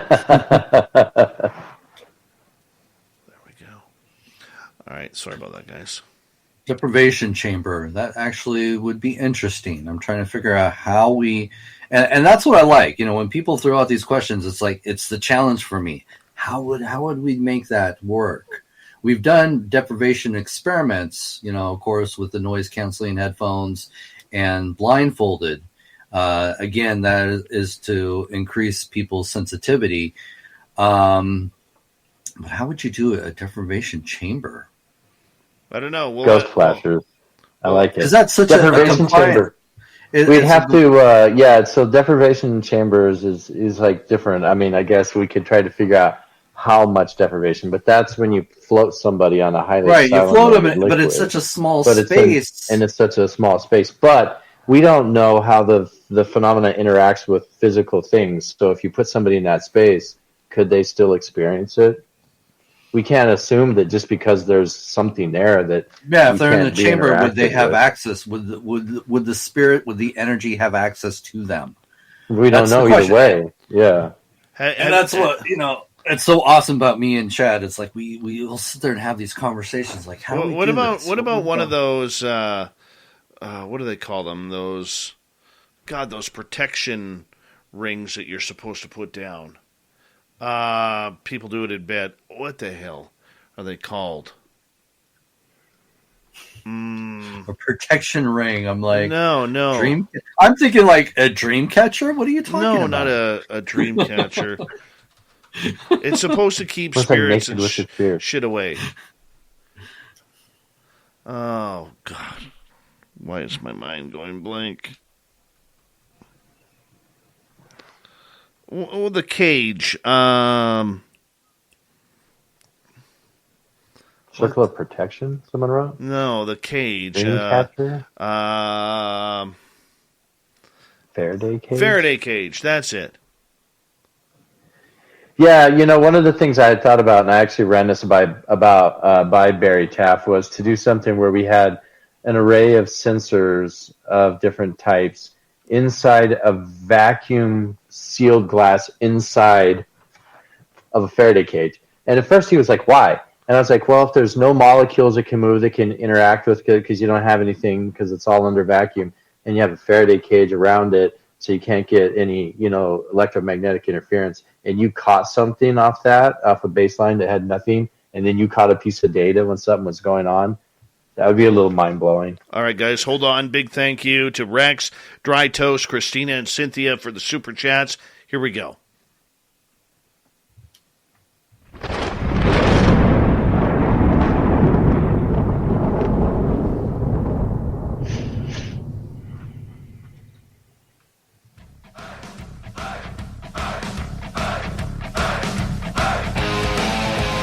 We passed the halfway point of Spaced Out Radio tonight. Good to have you with us. My name is Dave Scott. Thank you so much for taking the time to tune us on in. I want to remind you that if you missed portions of this show or others, check out our free archives at youtube.com/Spaced Out Radio. Do old Davey the favor. Hit that subscribe button. Our website, spacedoutradio.com. We have a plethora of features for you. Rock out to Bumblefoot. Read Shirky Poo's Newswire. Check out our swag as well. Follow us on Twitter at Spaced Out Radio, Instagram at Spaced Out Radio Show, and on TikTok at Spaced Out Radio. For the final time tonight, Ross Allison, Chad Goodwin, they are here from the new documentary Parasense. What's it like trying to have ghostly activity while nude? Their website, if you want to check it on out, touchedbyaghost.com. Gentlemen, welcome back. Always good to be here. Good. That was good. I'm glad. Good. I'm glad. All right, let's start off with Space Cow's question. Could you work a deprivation chamber into your experiments? I think it would be very challenging because you're dealing with a very confined space, and documenting what's happening with the body, and then we can't always assume that whatever we're trying to capture would have access into it. I don't know. What's your thoughts, Chad? But then you just gave all the reasons why you wouldn't try it, because we don't know how any of this phenomena interacts with anything. Right. Okay, let's... So, don't get me wrong. I'm always willing to try different types of experiments because, again, we need the data to find out what's going on out there. But I'm always trying to think about, how to capture the phenomena is what I'm always thinking about. Chad's got it easy. He just builds the equipment that surrounds everything. Hey, man, I'm thinking about that's not easy. The cameras. Yeah, you're right. But I'm thinking, how the cameras are going to work. Because we got to see what's going on. So that's how I think about things. Very true. Let's go over to Gloria, who would like to know: do you guys record EVPs when this is going on? If so, what have been some of the recordings you've heard? Oh yeah, you got to understand that when we're doing these experiments, we're looking out for all types of phenomena that could be captured. So that we've, like I said, with Nick's experience, he saw something, and unfortunately, we didn't have the camera angled at the area where he was looking, where he saw something manifest that terrified him so much that he ran out of the prison.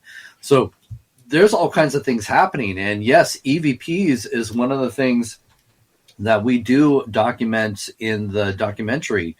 There have been all kinds of crazy things that we've captured through EVPs. And with the EVPs, if you're not familiar with the classes, class A, B, and C, class A is going to be a pretty, well-defined EVP where everybody is clear on what's being heard. We captured those during the experiments, which was pretty cool. Yeah, one of the things too, I'm really interested in this EVP thing. So Ross has played back a bunch of EVPs, and I've been listening for, sound consistencies and what's going on in the space. Well, I was an audio engineer in radio for a bunch of years, so I was listening with that, and kind of, trying to figure it out. And I have some experiments I think I'm working on that are pretty heavy physics based to try to get to, can we just listen to EVPs? All right, let's move on here, guys. Mennonite Abe would like to know, was there any difference in activity from body type, heavy, skinny, muscular? Not that we know so far. I don't think that I saw. How about you, Ross? No, and again, I think we just need to collect more data. And this is where it's important, having different types of subjects could give us that information. So we just need to continue to do these experiments, and hopefully we can tell you a little more details to something like that. All right. Witchy in New Zealand would like to know, have you both got naked for the cause too? Yeah. Yes, but mine wasn't filmed. But yes, I have 3 film. I have 2 filmed. I'm doing experiments. Yeah. Yeah. Are you interested in looking into other areas like a swimming pool or someplace that would be around animals that kind of animals like dogs, and they give off good vibes? Cats, well, it all depends if the cat is, the cats just don't care. Let's just be honest. But have you thought about different types of daily locations rather than haunted locations to try and experiment with this? Well, like I said, I've got a list of well over 100 experiments that I'm looking to try for future documentaries that we're doing. So yes, we for scientific reasons, we definitely want to have various types of data to go up against each other. So I think that would definitely be something we would look into experiment with. I don't know. What do you think, Chad? Yeah, I mean, I'm down to experiment with anything. If we can, again, if you can collect data at the moment an animal has a reaction, you still have that same sensor in place. Yeah.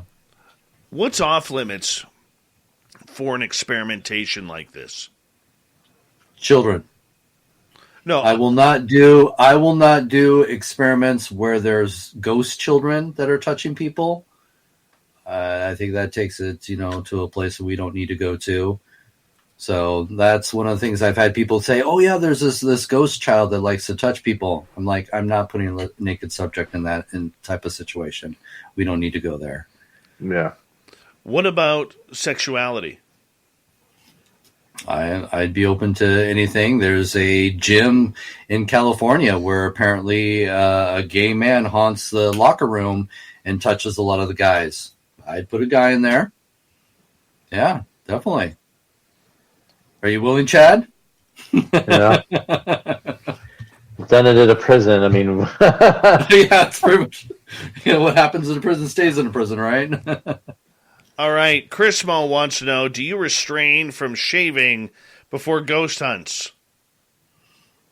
Well, being that hair is a trigger for sensitivity, that's a good point. In fact, I even made a comment on one of my subjects when he showed up for the experiments. He actually shaved everything. I was like, "Oh, you shaved," but but yeah, no, hair actually would be something you'd probably want to have on your body because it's going to trigger the senses, the nerves on your skin. So definitely. All right. Here's one from Nicholas. Have y'all done experiments where the subject is under the influence of drugs? Not drugs, but alcohol, yes. Because again, there have been theories, and I'm always willing to test the theories that under the influence, an altered state, we've kind of wondered if people would be a little more sensitive to an experience. So we did do an experiment where we allowed one of our subjects to actually drink hard liquor and to see what he would experience. And we also had him sober one night and then a little tipsy the next night.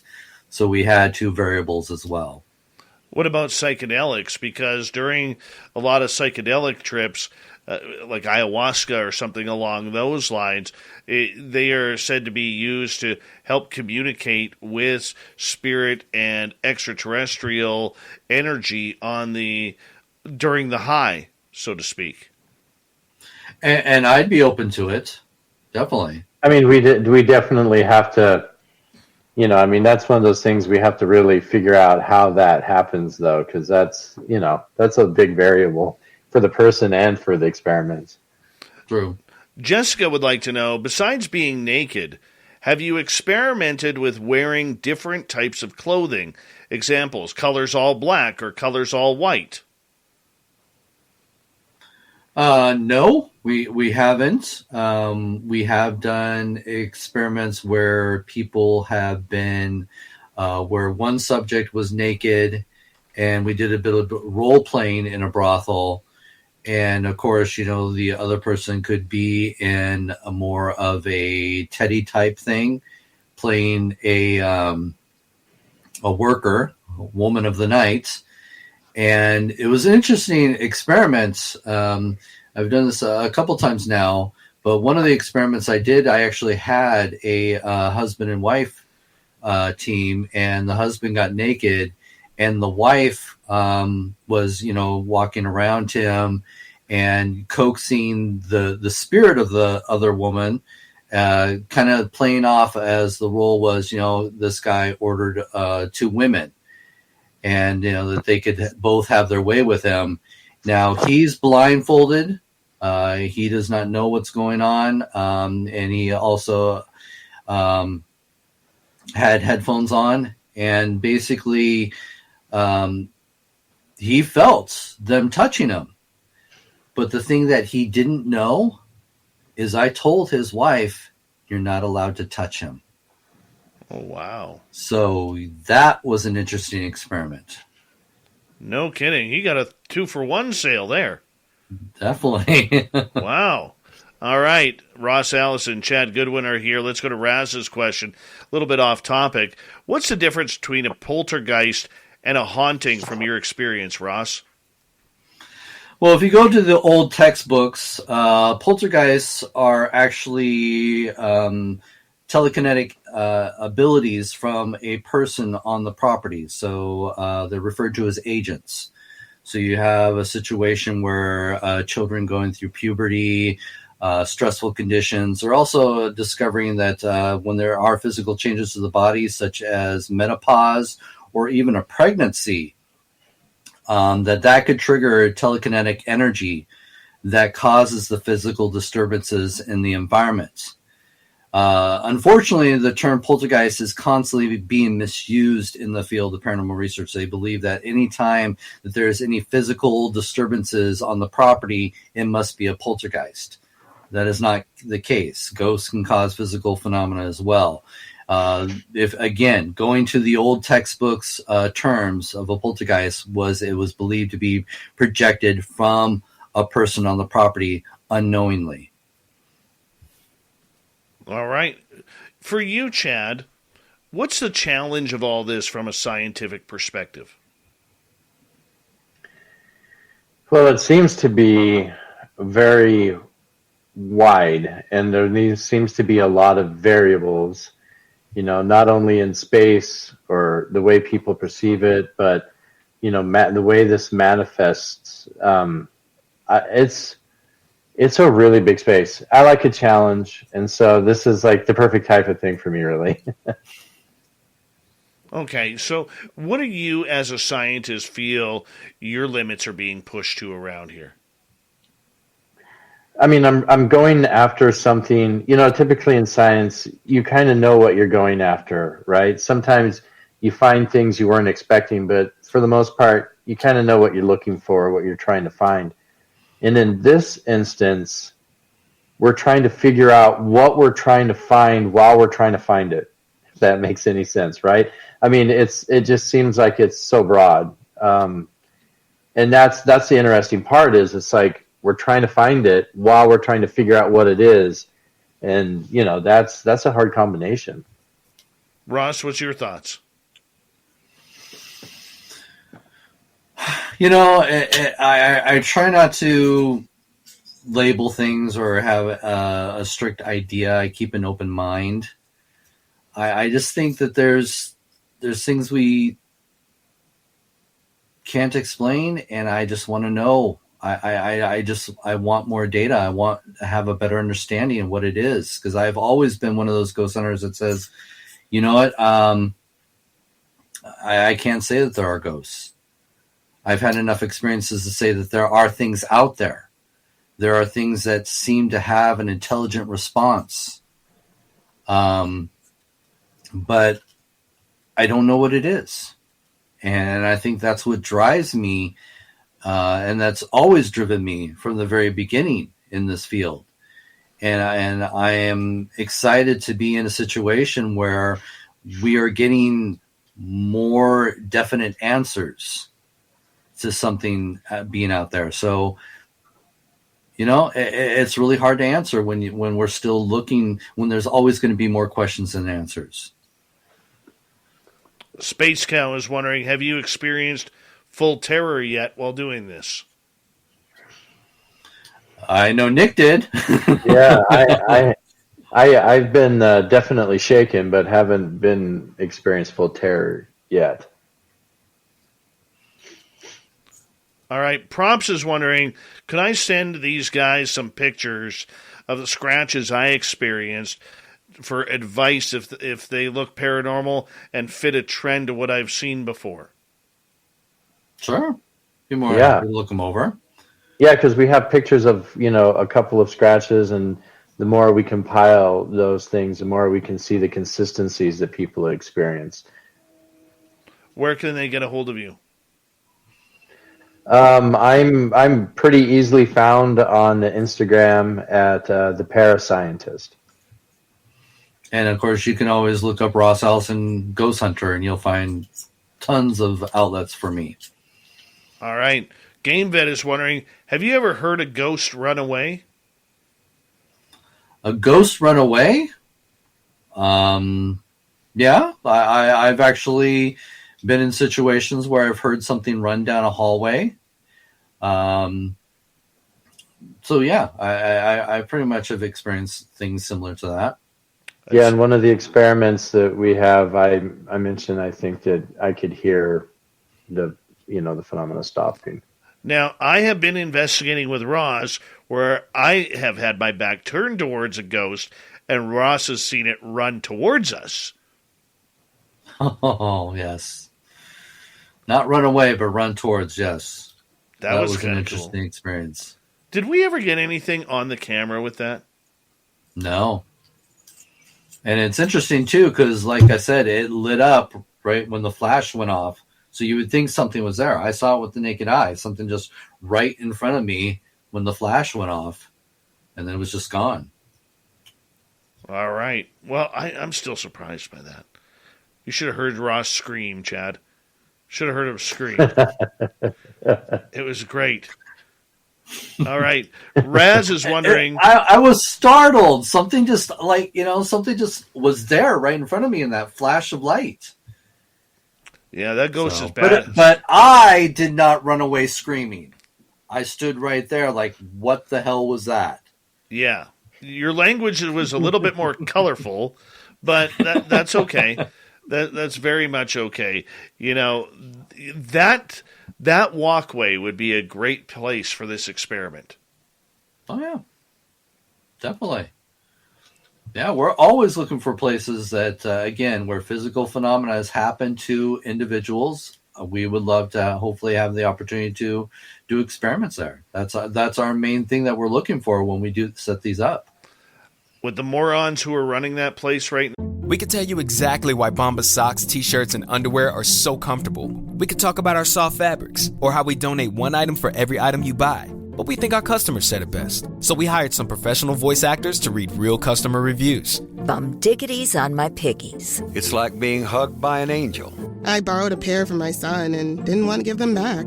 Give an item when you buy an item and get 20% off your first purchase at bombas.com/comfy. That's BOMBAS.com/comfy.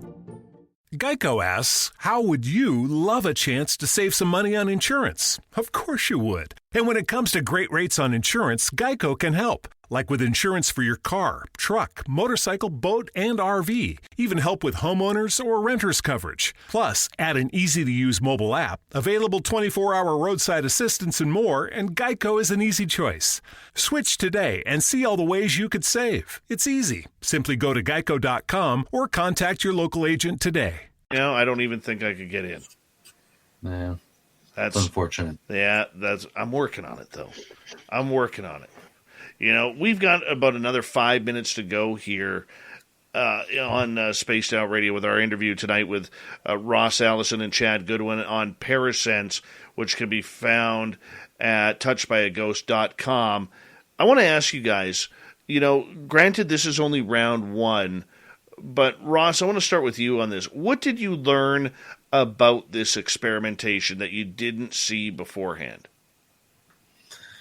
Well, one of the things that we've learned, a big thing, was that the phenomena that we are picking up is it happens so fast that most ghost hunting equipment is not going to be quick enough or even sensitive enough to pick up on a lot of this. So right now, we could easily, anybody out there in the paranormal field could easily be missing out on these experiences and on the data that could validate their experiences that they're having, because the equipment that we're dependent on is not working for us.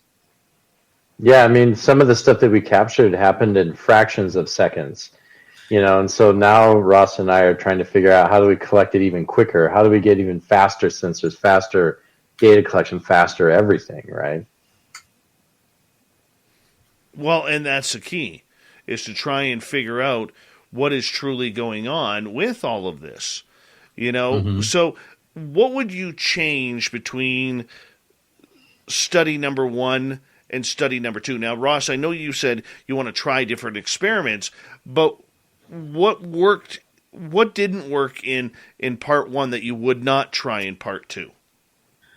Well, that's the biggest challenge in this field. As we said, repeatability is the biggest thing when you're trying to be scientific in your research. But we've also known for quite some time, it's all about being at the right place at the right time. So you can't always give up on an experiment just because it didn't work the first or second time. We have to continue to go back and try these experiments. I can't just give up on it too quickly. And that's the biggest problem we have in the paranormal field, is people give up too quickly on things. So I don't think there's been an experiment that I've put together that we were saying, no, we're not going to ever do this again. But there have been experiments where Chad has, clicked his intelligence into it and said, you know what, we can make this better though. So that's always great. And I'm sure Chad's got some ideas for the next one as well. Yeah, we have a lot of new ideas and sensors we want to add. They gave us, the first parasensor gave us some really good directionality to what to continue to look for and understand. All right, we've got 2.5 minutes left. Do you have an email or something that, let's say people listening to this were like, I would like to volunteer for this, or I'd like to get more information. Is there an email where they could reach out to you to bring their name forward? Well, I always, if you want to email me, you could always reach out through AGHOST, the Advanced Ghost Hunters of Seattle-Tacoma. And one of the things that emails that we have is a Ghost Investigations, and that is at yahoo.com. You can try that one. Or there's all kinds. I always tell people, just look me up on Facebook. I'm pretty active. That's the one social media that I tend to at least be a little more active on. So if you look up Ross Allison Ghost Hunter, you'll see a picture of me with a ghost behind me. Definitely reach out through me. Follow me on that. Send me a message through that. I'm always up to date with that. Or again, you can always find me on Instagram at the Parascientist. That works. That works for me. Gentlemen, as we got about a minute to go, tell everybody where they can find Parasense. Well, we are premiering at the Times Theater in Seaside, Oregon on the 25th. So we're really excited about that. But also, for those who can't get out to Seaside, Oregon, you can also watch it on the 25th. It'll start airing on scarenetwork.tv. That is awesome. Congratulations, you guys. Seriously, pushing it into a different direction. And Ross, I'm a big fan of yours, and I know you're doing something like this with all good intentions, and because that's the kind of guy you are. And I like the fact that you guys are reaching out, doing something different than what everybody else is doing. So congratulations on Parasense, you guys, and the success you guys are going to have with that. And I look forward to seeing it and seeing number 2 when it comes out, probably in a year from now as well, to see how things have changed. Really appreciate it. Touchedbyaghost.com is the website as we say goodnight to Ross Allison and Chad Goodwin here on Spaced Out Radio. Coming up next, we're going to head to the swamp. Our resident swamp dweller is going to bring us another spooky story. And then we launch the unbiased UFO report with the fedora-wearing John Hudson and his fantastic chin hair. Next on Spaced Out Radio.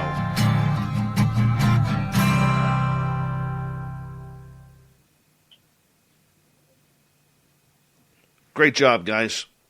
Great job tonight. Thank you. Thank you. Give you a few claps. Thank you. Yeah, I'm excited. Ross, I will take a look at it, hopefully, maybe even this weekend when I'm kind of bored in San Francisco. So, like I said, I would love to if you could watch it and give us a review. We would like to have some reviews that we can put up on the website. So absolutely. I will do that for you. I promise you. I promised you Okay. I would, and I definitely will. Chad, nice meeting you, man. Yeah, it was great meeting you too. If any time you want me to come on, I'll come on. It was fun. Well, with good solid hair like that, that's a nice salon gel you're wearing there. Maybe a wax. I mean, that works for me. Works for me totally. But I appreciate you guys. They're having troubles finding your account, Chad, on Instagram. Here, let me go and look it up real quick here and just make sure I'm correct. Maybe I'm crazy. Instagram. Let me move over here. Did I get my own thing wrong? Oh, I got it here. Is the it's the Parascientist. Yeah. Yeah, I'm following you now, so you can click follow on me if you want, because I like a good trade every now and again. I do. Sounds great. There you go. Yeah. Are you sick of skulls yet, Chad, after seeing Ross surrounded by skulls all the time? No, you get used to it after a while. Yeah. Skull here. He's got them on his shirts and everything else, yeah. Oh, I know. Oh, it's even better because I even found some really cool dress shirts. Nice. That have skulls on them for the show. Very nice. So. Very nice. Real easy, guys. The Parascientist. I found him right away. There. Type that in to Twitter or type in Chad Goodwin. Well, not on Twitter, pardon me, Instagram. You'll find him right away. Right away. Gentlemen, I got to run. I got to get ready for the news. But thank you so much for a wonderful, wonderful show tonight. And Ross, much love to you, my brother. Always, Back at ya. you always have. I always got time for you here on SOR. You know that. Oh, we got the Anger Ghost Hunter 2 coming up. We do. Is it this Wednesday or the following? Hold on, let me check my calendar. I think it's this Wednesday. Oh my God! No, it's no, it's a week from now. It's a week from now, the 30th. Week from now, the 30th. All right, you know who my guest is right after that? Who's that? Stormy Daniels. Oh, that's right. She's in the paranormal now. Yeah. Oh, maybe she'll do a naked experiment. There we go. Get a porn star to do that. That would be awesome. Hey, you never know. You never know. You never know. I will talk to you guys later. All right, thanks. Take care. Bye. Be safe. Later, guys. Ross Allison, Chad Goodwin. We love them around here. And there we go. Yep, Stormy Daniels, March 30th. Going to talk some ghosts with her. And I swear to God, keep your questions clean that night. Keep your questions clean that night. Uh-huh. Uh-huh. Mm-hmm. Mm-hmm.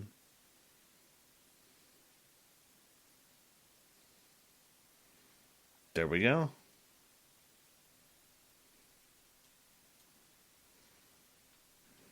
There we go. The fedora wearing John Hudson. You know it's coming. You know it's coming. We love the fedora wearing John Hudson around here.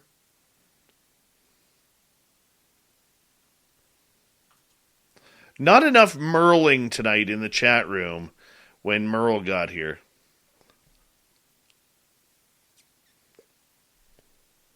We need more Merling than that. We got about a minute here.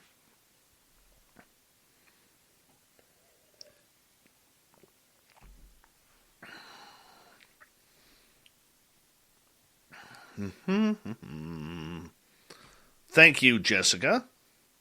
You're very welcome. Jessica.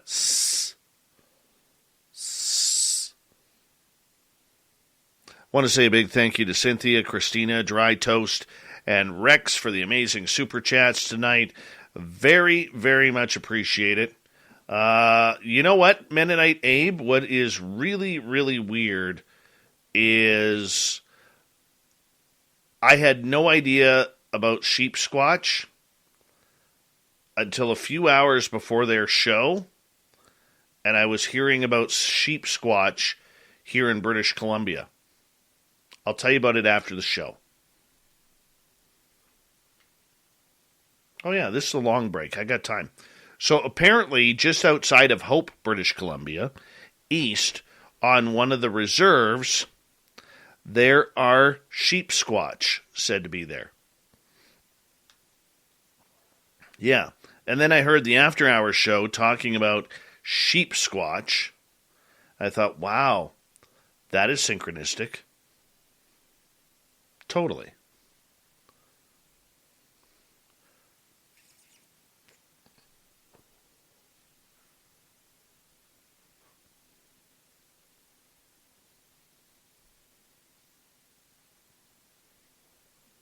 All right, 10 seconds.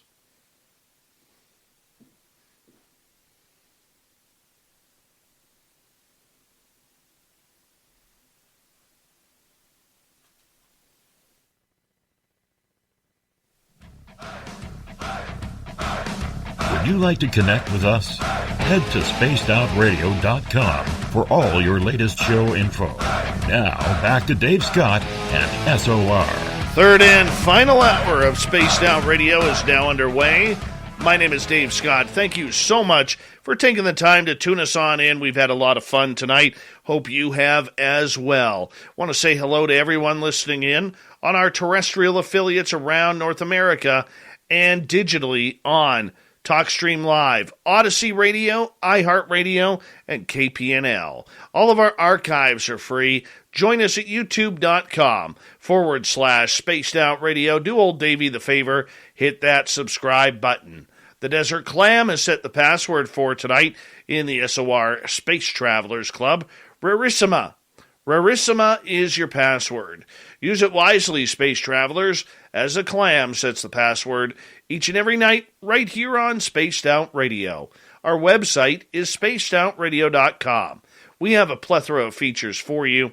Rock out to Bumblefoot, read Shirky Poo's Newswire, check out our swag as well. Follow us on Twitter at Spaced Out Radio, Instagram at Spaced Out Radio Show, and on TikTok at Spaced Out Radio. It is time once again where we head off to the swamp. Our resident swamp dweller takes us on another spooky story adventure. Hi, Spaced Out Radio listeners. This is Swamp Dweller. It's time for your nightly dose of spookiness on the show. If you have an interesting encounter or a spooky story that you would like to share, be sure to submit them in at swampdweller.net. You can also find our YouTube channel at youtube.com/swampdwellerreads. Now, let's chill out, relax, and together, let's enter the swamp. It has taken me a while to write up this personal experience for you. Mostly due to just being busy with other things. Though I will admit it's also due to a bit of fear. Not that you would bother me about the story, but about invoking other things to come back into my life. While I won't give you the specific location details, I suspect that a little investigation would lead you to the location. I cannot stress this enough. Do not contact the current owners. Just don't. From shortly before I was born until sometime in the mid-90s, I think 92 or 93, my grandparents lived in a small town outside of Selma, Alabama. The town they lived in was rather well known, due to having several antebellum mansions in it. One such mansion was my grandparents' home. The property had been abandoned and largely forgotten by the time my grandparents had bought it in the 1970s.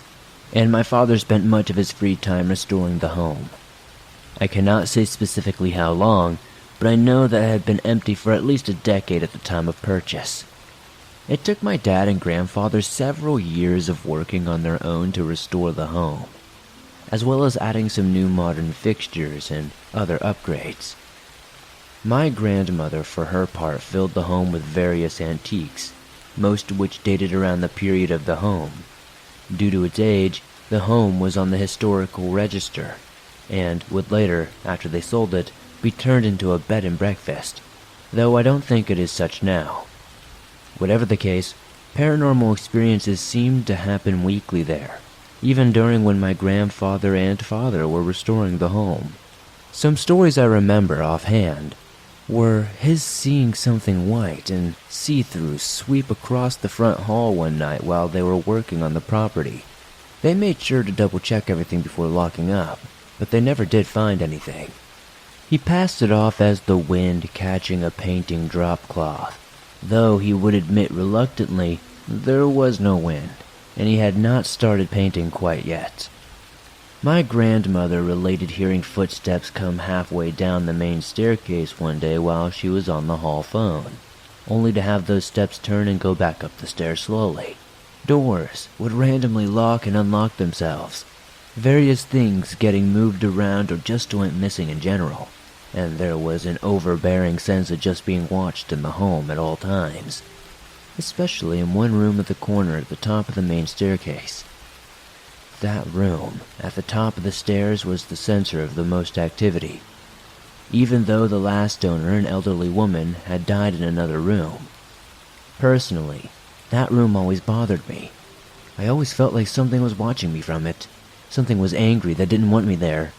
Only if the door was closed, could I walk past it. Otherwise, I would go out of my way to simply avoid being there at all. There were 2 staircases that led down the hallway and downstairs. My half-brother related a story from around when I was born, when he was checking the property for my dad one afternoon. While walking around outside it, he stated that he got the distinct feeling that he was being watched.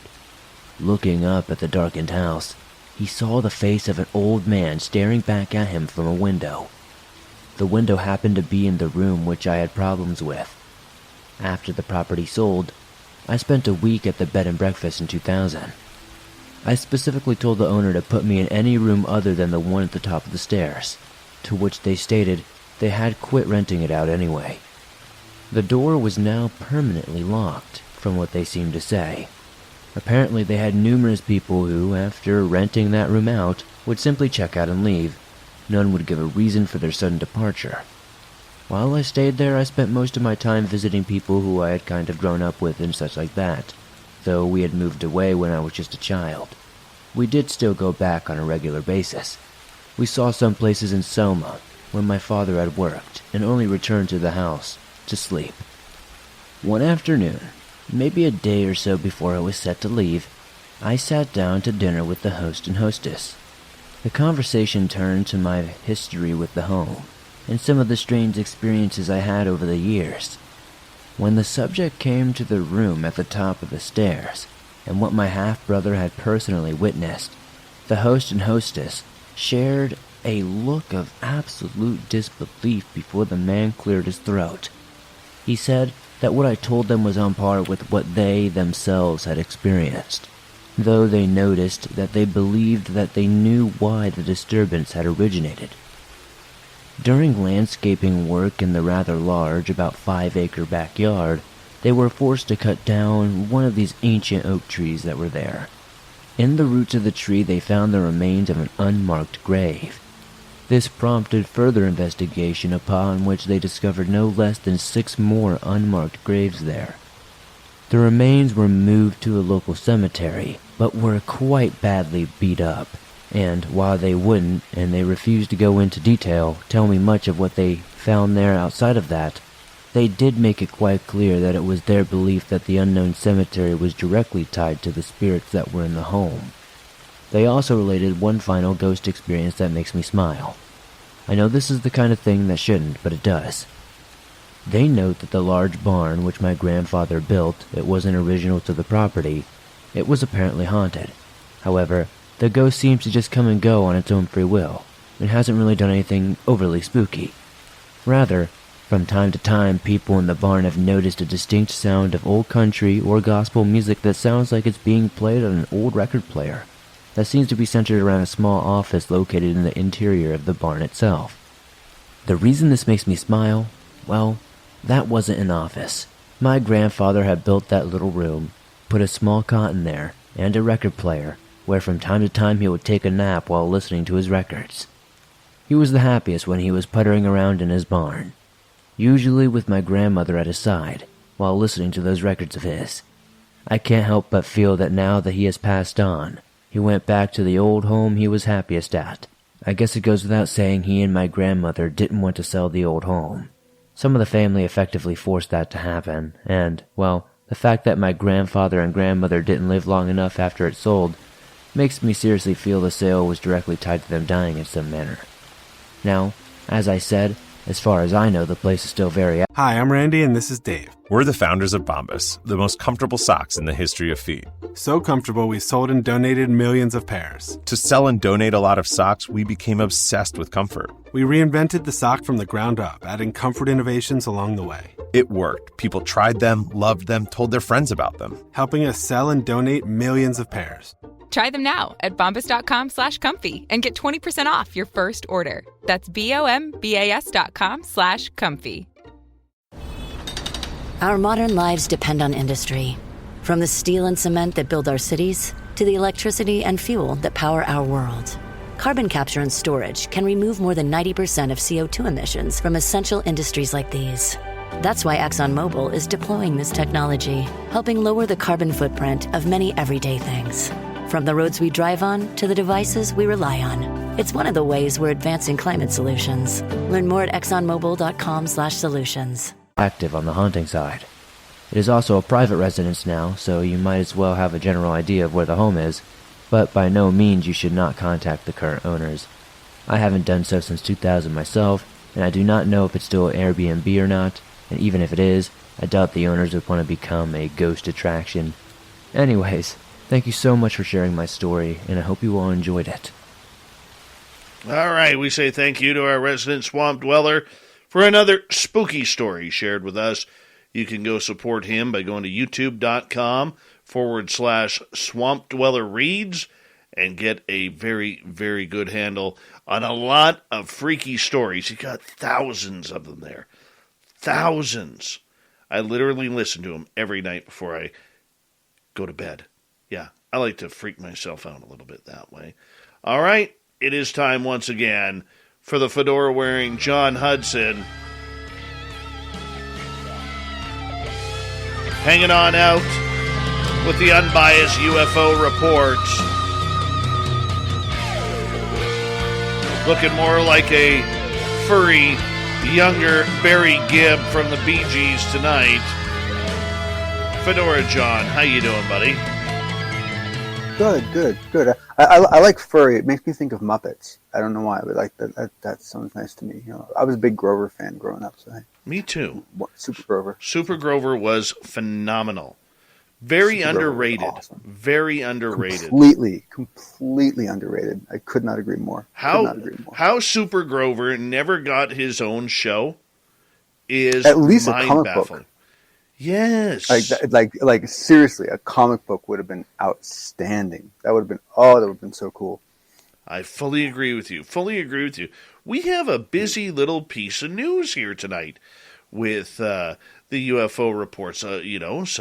Some juice and some controversy and a little bit of dabbling into the UFOs. I'll tell you, this is kind of interesting stuff tonight. Good. I can't wait to get into this with you, John. Yeah, this is pretty trippy stuff, especially because the ebb and flow of news in this arena is part of it's natural, but part of it's artificial, and so you end up with some very weird patterns that can create some very weird situations. So it's always interesting when you have these collision of stories that are like, wow, like this is this gets kind of heavy, Well, let's get into the absence of sound. This came from Hal Puthoff. Now, correct. Before we get started, for our radio listeners out there, explain to them who Hal Puthoff is. How put off is the smoking man? If you all watched X Files, he runs everything. He's the puppet master. No, I hope I'm kidding. I really hope I'm kidding. Hal, please don't be that. Hal Puthoff is a brilliant physicist who started his career working on lasers, and however, after doing that, he ventured more into parapsychology, working at the oh my goodness, I live really close to it too. What's the name of the institute he worked at with Ingo Swann and everybody? I can't remember. Anyway, the guy has been around forever. He is very controversial because of the work he's done in parapsychology. He's very controversial because of the fact that he dabbled in Christian Science, or is that right? No, Scientology. And so he's not a flawless figure, but he's a very, very good physicist. He's a very, very good researcher. He's a very, very good source, and he basically is a voice that a lot of people listen to very closely. Okay, so thank you for the breakdown of that. Now, how does he kind of get into the aspect of silence during encounters? Okay. So Hal Puthoff is in a position where he is often in consulting roles in many different aspects, and so therefore he has a good understanding of the breadth of feature sets that come to encounters. And once you start being able to detect patterns in that, that's when things start getting super duper duper interesting. And so basically what he's doing here is Hal's throwing breadcrumbs. He's basically saying, hey, look, I know some of you have reported that during certain aspects of an encounter, all the sound seems to get like sucked out of the air, and it's like this very weird effect that seems to happen. And he basically says, look, this is not unusual, and explains a case on his own, and explains how common it is, explains a hypothesis for how it works. And so is it important that we're talking about the fact that sound gets removed during certain encounters? Actually, it could be, because of how it might be happening. How it might be happening could actually be a physics-based reason, which could explain some things, but it doesn't have to be the main point of the interest, because of the fact that what we really need is more of these kind of data points that are seen across multiple encounters, so that we can all start growing some instincts and some feeling for what's real, what's not, and why it's happening. There are so many aspects to silence, John, that just absolutely intrigue me. I know when I had my first experience with my mother, everything else around that situation was silence.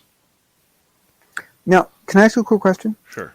Have you because especially because your background in what you've done, have you ever been in a soundproofed room, like a really, really soundproofed room? Yes. Did you get motion sick? No. The room I was in was radio studios. They are okay. So the room I was in was for building spy satellites. Right. So like the cones coming out of the wall were like it was crazy. They were like 2 feet or 3 feet long. It was nuts. Like you went in there and like it actually affected the way you heard your own voice in your head. And it made most people nauseous, dizzy. Some people couldn't walk. I mean, it was freaking hilarious. I couldn't believe it. But the only reason why I'm asking is, regardless of the level, because I'm sure the recording studio ones are actually quite offsetting to some people as well. All I'm asking is, were there any similarities between the effects that you remember feeling in one of those rooms and the lack of sound that you experienced during? Are there any commonalities, or is it a different kind of sound absorption? You know what? I think it's probably a different kind. I don't ever recall that, because there is, when you go into the soundproof studio, okay, there is noise in there. The noise from the, like right. if you shut everything off, it would be soundproof. Okay, correct. But when you go into a radio studio, your attention is focused on the job at hand, right? Your voice does. Right. I should say this: your voice does sound different. Okay, and so maybe that would be a tell, and that's the thing is it depending on what happens, it might not be good enough to just say, hey, what did the ambient room sound like in the two situations? It might be better to ask questions like, well, did you speak in both events? Okay, how did your voice sound in both events? That might be a better thing to compare them to. You never know, and that's why it's so important this stuff gets studied by an outsider that can take an unbiased look at it. Right. So the point that I'm getting at is a lot of people say that when these experimentations or anything comes along, John, that there is silence all around them. Whether it's, going into a forest with cryptids and all of a sudden everything goes quiet. The birds stop chirping, the crickets stop yelping or chirping as well. The frogs and toads stop. Everything goes silent. So is there a tie, according to Dr. Putoff, that when this silence happens, we could expect some sort of supernatural paranormal phenomena to happen? Well, what's really interesting is that where he kind of makes a distinction is that what you're describing can also be explained by being in a loud part of the forest where a predator shows up, right?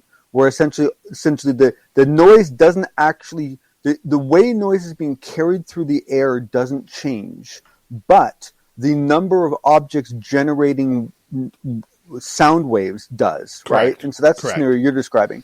This seems to be more of a situation where, and one of Dr. Hal Putoff's hypotheses is that essentially you're seeing a shift. Oh boy, I'm gonna get shot for saying this. Very loosely akin to like a red shift that you would see, but basically this idea that there's this shift in, and so it might be shifting the sound into an ultra frequency or some other frequency that you can't hear. And so in this case, it's a sphered area where it doesn't matter how much sound gets created in there, it's not going to go anywhere. The sound's not getting to your ears. The sound is being absorbed, or it's just not traveling. It's somehow being suppressed. But I don't think we have enough information to really tell the difference between the two cases in every environment, because most cases we're not looking that closely. Right. All right, let's move on to topic number 2 here. And let me just pull it up here. With amnesty. What are you talking about with amnesty and Lou Elizondo? So I know I've talked about this at least once, if not twice already.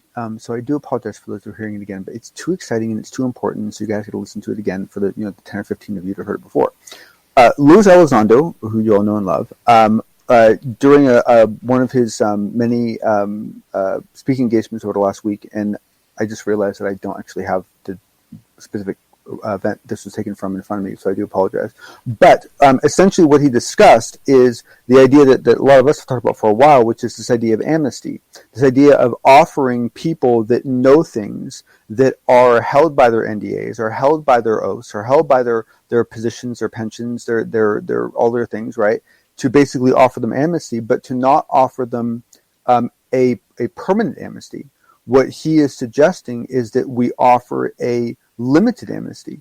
We offer a 6-month amnesty, for example, where essentially people would be freed to, and it's not necessarily that you are, he didn't get into specifics, but I don't know if it's necessarily safe to say that we're saying that anyone is free from crimes they committed. It's more that we're saying that you're free from prosecution from telling your story, right? You're free from prosecution from what you did while you were in those roles. So I guess it would cover some things, but the point is that it's giving people 6 months to get out from under that cloak and essentially share their story. And as a follow-up to it, what he adds is that then there would also be the aspect to say that, if that 6-month window ends and you did not decide to share your story, and it turns out that the lacking of you sharing that story has caused some harm, we'll find you. Not too short on the point. Which, it was, and the thing was, is that is this going to happen? My instinct is that if it doesn't, everything changes. That basically a significant path in world history is dependent on it. Does it change everything if it doesn't? No, but it changes a lot. So I'm still hoping, but I like the fact that Elizondo is talking about it in a very public forum. And I also really, really like the fact that he's modifying a lot of what he's heard from other people and saying, well, what if we change it this way? What if we adapt it this way? What if we modify it this way to try to find a way that we can do amnesty that's perhaps more appealing to people? I mean, you have to accommodate everyone's concerns. Well, we're going to get more into the amnesty side of everything, and then we're going to get into false identities on social media. What is this all about? The Unbiased UFO Report with the fedora-wearing John Hudson continues on Spaced Out Radio right after this. How many profiles do you have on Twitter or Instagram or whatever? We'll find out. Spaced Out Radio continues after this.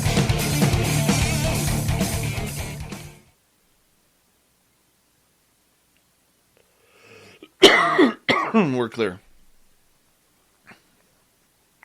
I'm trying to count. Yeah. You're an ill individual. The unknown, I just got it. Let me take a little peeky here. Hold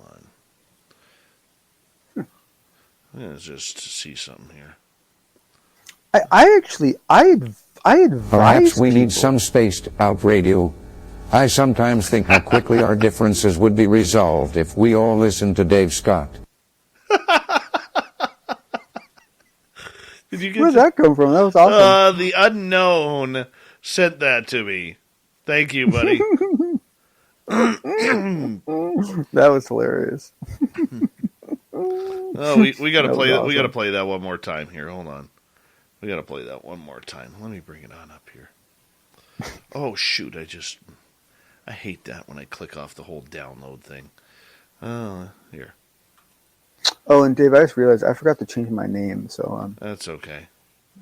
Yeah, that was the thing we were having fun with on the weekend. Hold on here. Perhaps we need some spaced out radio. I sometimes think how quickly our differences would be resolved if we all listened to Dave Scott. God, that's good. That is so That's good. Awesome. That is awesome. That is really funny. That's good. That is really good. That is amazing. Amazing. Oh, I wish I knew how to do that. That is hilarious. Yeah, thanks, Ronnie from the heavens. I appreciate that. No, I am not wearing a man bun. I got my hair pulled back tonight. Why the minute you pull your hair back do people automatically say, man bun! Man bun! No. Actually, Dave, they only do it for you because you have such a big issue with it.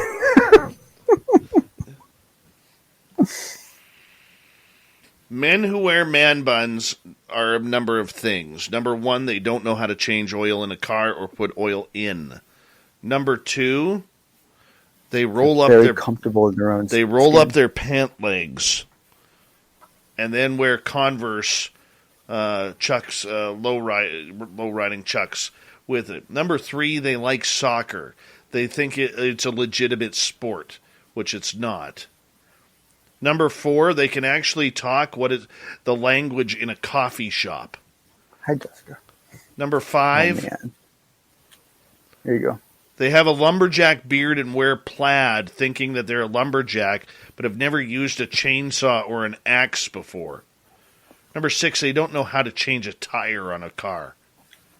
Yeah, they also tend to be. Around here, they tend to be extremely well paid, driving Teslas around with more money than they know what to do with. Teslas don't impress me. No, what I'm saying is when you see one of these, it's a sight. It's just it's just something. They're the kind of people who wear baseball caps with a flat brim, sitting just gently on top of their head. Yeah. That's even touchy for me. Wait a second. What do you have against Teslas? Nothing. I don't think they're. I mean, don't get me wrong. I think they're very common looking at it. I think they're very plain. But they're. Have you driven one? Mm-hmm. What do you think? It was weird. Oh, really? Yeah, I couldn't hear the engine. It tripped me out. Oh, interesting. You are like probably the 30th or something person who I've been able to ask what was your first experience, and you're the first person that hasn't immediately jumped to the acceleration. Yeah, I also drove and pretty much only talked about the acceleration. I also have driven a Mustang Mach-E. Electric. Yeah, which I had to look up. I didn't even know that existed. Yeah. Mm-hmm.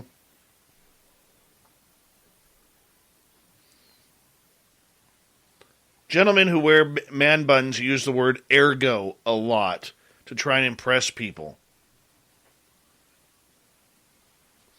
They only drink India Pale Ale. Ergo is actually, you can wait for a long time for an appropriate place to use that word. Sad. Years even. Mm-hmm. Mm-hmm. So you might have to wait until you somehow get involved in like a theater play. Man bun people also have every CD of Coldplay in their car. And Michael Bolton. They only buy Asian cars like Honda, Toyota, Kia because they don't believe in the North American product. Here we go.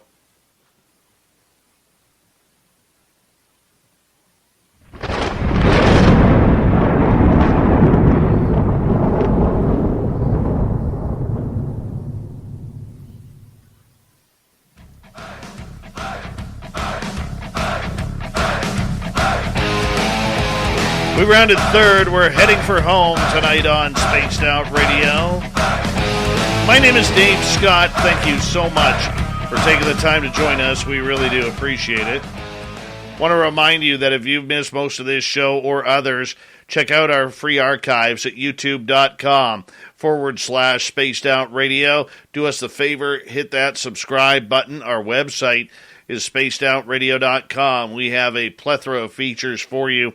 Rock out to Bumblefoot, read Shirky Poo's Newswire, check out our swag as well. Follow us on Twitter at Spaced Out Radio, Instagram at Spaced Out Radio Show, and on TikTok at Spaced Out Radio. We continue on with the fedora-wearing John Hudson and the unbiased UFO report.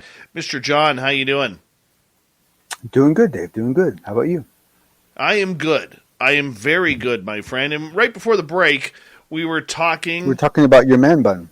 No, that was during the break, and I'm not wearing a man bun. Oh. I don't own a Coldplay CD. I don't drink IPAs. I don't like soccer. My bad. Okay. My bad. Please go on. Now you're going to get me on a roll here. All right? All right? Mm-hmm. Amnesty. I don't use the word hence. Amnesty. All right. Amnesty for UFO whistleblowers. Is it possible? Is it not? People with man buns. Lou Elizondo would never wear a... Finding the right person for the job isn't easy. Just ask someone who hired a lounge singer to be their office receptionist. Hello, this is Mickey Marquis, and you've reached the office of Doug & Associates. Thank you very much. Catch me Tuesday nights at the Hotel Johnson. Hello? But if you've got an insurance question, you can always count on your local Geico agent. They can bundle your policies, which could save you hundreds. Doug & Associates, this is Mickey Marquis. Hello? For expert help with all your insurance needs, visit geico.com/local today. Hi, I'm Flo from Progressive. Being a baseball fanatic like me can be stressful. It's not all sports points and touchdowns. So Progressive is going to help you take your mind off your team for a moment. Instead of thinking about how they missed that goal point score, think about the Name Your Price tool from Progressive, letting you choose coverage options based on your budget, unlike your team that missed the end zone net area. Well, anyway, hope this distraction about Progressive's Name Your Price tool was helpful. It sure kept me from thinking about all those penalty balls. Yay, sports! Progressive Casualty Insurance Company and affiliates. Price and coverage match limited by state law. Man bun. Sean Cahill does not wear a man bun. He pulls it back. Okay. He does not wear a man bun. Okay. All right, move on. Move on here. What do we got going on? Do you really think that there should be amnesty for those who whistleblow on UFOs? Oh boy. Yeah, I honestly, this whole topic confuses me to no end. Like, I'm kind of in awe that anyone is against it. I mean, the thing is that, like, all you ever hear from anyone is everyone should become a whistleblower. But what are you saying, that it's only cool to be a whistleblower if you suffer for it? Are you saying it's only good to be a whistleblower if you go to jail for it? Like, are you saying it's only good to be? I mean, like, what is that? Like, how can you be for whistleblowers and not for amnesty, right? Like, I mean, that just doesn't make any sense to me at all. And fundamentally, I don't understand how anyone thought, like, there's so many people think that the choice, that sharing the information that you have is like this simple choice, like it's this simple, like, just, oh, I could do it, and they don't realize the ramifications that exist for some of these people, and how much harm can come to not only them but their families, their grandkids. And so, the idea that not only should you offer amnesty, I've always felt that it's the only path, that there's no other way to it. Like, unless you don't want to care about the past, if you want to just move forward, then you don't need to. But if you want the past, you have to offer amnesty. Whether you offer it for a week, a month, 6 months, 10 years, I don't care. But you have to offer it, because the thing is that these contracts these people signed, they're no joke. You will disappear into a dark, solitary confinement for a long time if you cross the wrong, lines. And those lines are there for a reason. So if you don't offer amnesty, you can't ask anyone to cross those lines. Well, I understand that, but I mean, more people can come out a la Elizondo and be like... Yeah, but how much has he really shared? Him, personally? Well, I understand very, very that. little. I understand that. But if you had, say, 10 more Elizondos out there, it gives the entire field a lot more gas rather than putting it all on the shoulders of one guy. Correct. But the thing is that if I was someone on the inside kind of debating whether I'm going to do this or not, and I now took a look at Elizondo and what's happened to him, I'd be like, oh, whoa, thank you for letting me know, Mr. Elizondo. Good luck, bye. And I'll go right back into my cave, right? I mean, he is not any kind of shunning example of why you should come out by any means at all. Well, I think the vitriol and the attacks of people in the UFO community have led to that. And from the justice, and from the DOD spokesperson, and from his comrades. I don't know. To me, it makes it look incredibly unpleasant, and it's not a good way of encouraging people to do it. Let me put it that way. His shoes are not comfortable. His shoes are not comfortable whatsoever. Well put. Right? And yes, I feel for the guy. Whether or not you believe Elizondo, that's one story. But the next story is the amount of vitriol and finger pointing that has been put on him, not only from the UFO community is the small part to that, okay? But the big part is what is happening with the government, all right? I mean, he's not wearing, good shoes when it comes to standing in front of the government. He is not. No. But if you had I mean, you 10 or 12 more come out just like him, it sure is going to add a lot more. But I mean, John, it still gets down to what we've been saying on this show for months, well over a year now. This UFO's Pandora's box that is sitting somewhere in the Pentagon, very hidden, probably behind a 14-foot thick steel door with all the UFO. And probably like 67 individual boxes of different sizes with different amounts in them that all don't know about each other. Yes, absolutely. I mean, those are the secrets that they will never allow out anyways. Whether it's Roswell, Phoenix, wherever, any other crash site, they don't want that out. They don't. I don't know, Dave. I don't know if I agree, because I think that you got to realize that the reasons why you classify things at the time often make far more sense than they do 30 years later. And so there is a tremendous amount of information out there that I think that people they're not even aware it's been hidden in the first place. And you offer this amnesty, and you're going to have people coming out of the woodworks, people from little offices in the middle of nowhere that are like, well, actually, I've been sitting on this file for 20 years and I didn't know what to do with it. You know what I'm saying? I mean, because the thing is, you don't want one person coming out and divulging everything. That's not it. That actually makes problems for us. What you really want is you want lots and lots and lots and lots of people, each coming out with little pieces of it that then come together to a story that actually starts to make sense because it's organic. We will agree to disagree on that one. I don't think it's right. I don't think they should risk their lives for it. I would love to see another 10, 12 Elizondos. Hell, even I would like to see another 2. 1. Let's start with 1. But you would want amnesty. No. Oh, you don't want amnesty? No, because I think no matter what, it's going to get put some people in a bad predicament.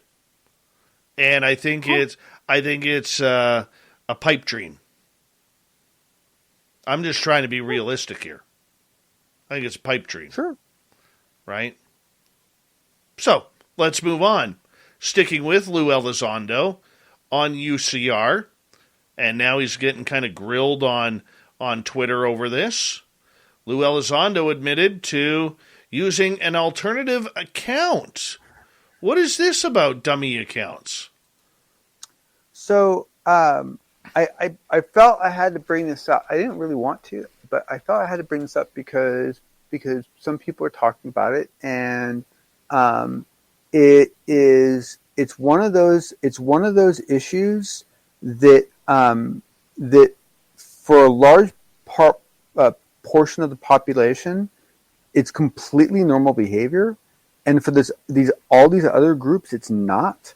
And when they notice it, they like freak out, and then you have to once again calm them down and explain to them why it's done and why you wouldn't want to do it any other way and all this stuff. And it's another situation like that to me, because essentially what's happening is that there's all these people trying to use the fact that Elizondo admitted to using alternate accounts as some kind of indication that Elizondo is nefarious, that he's dishonest, that he's this and he's that and he's this and that. It's like, my God, I mean, like I recommend to everybody when they start using it, you want multiple accounts for so many reasons. One of your accounts gets controlled.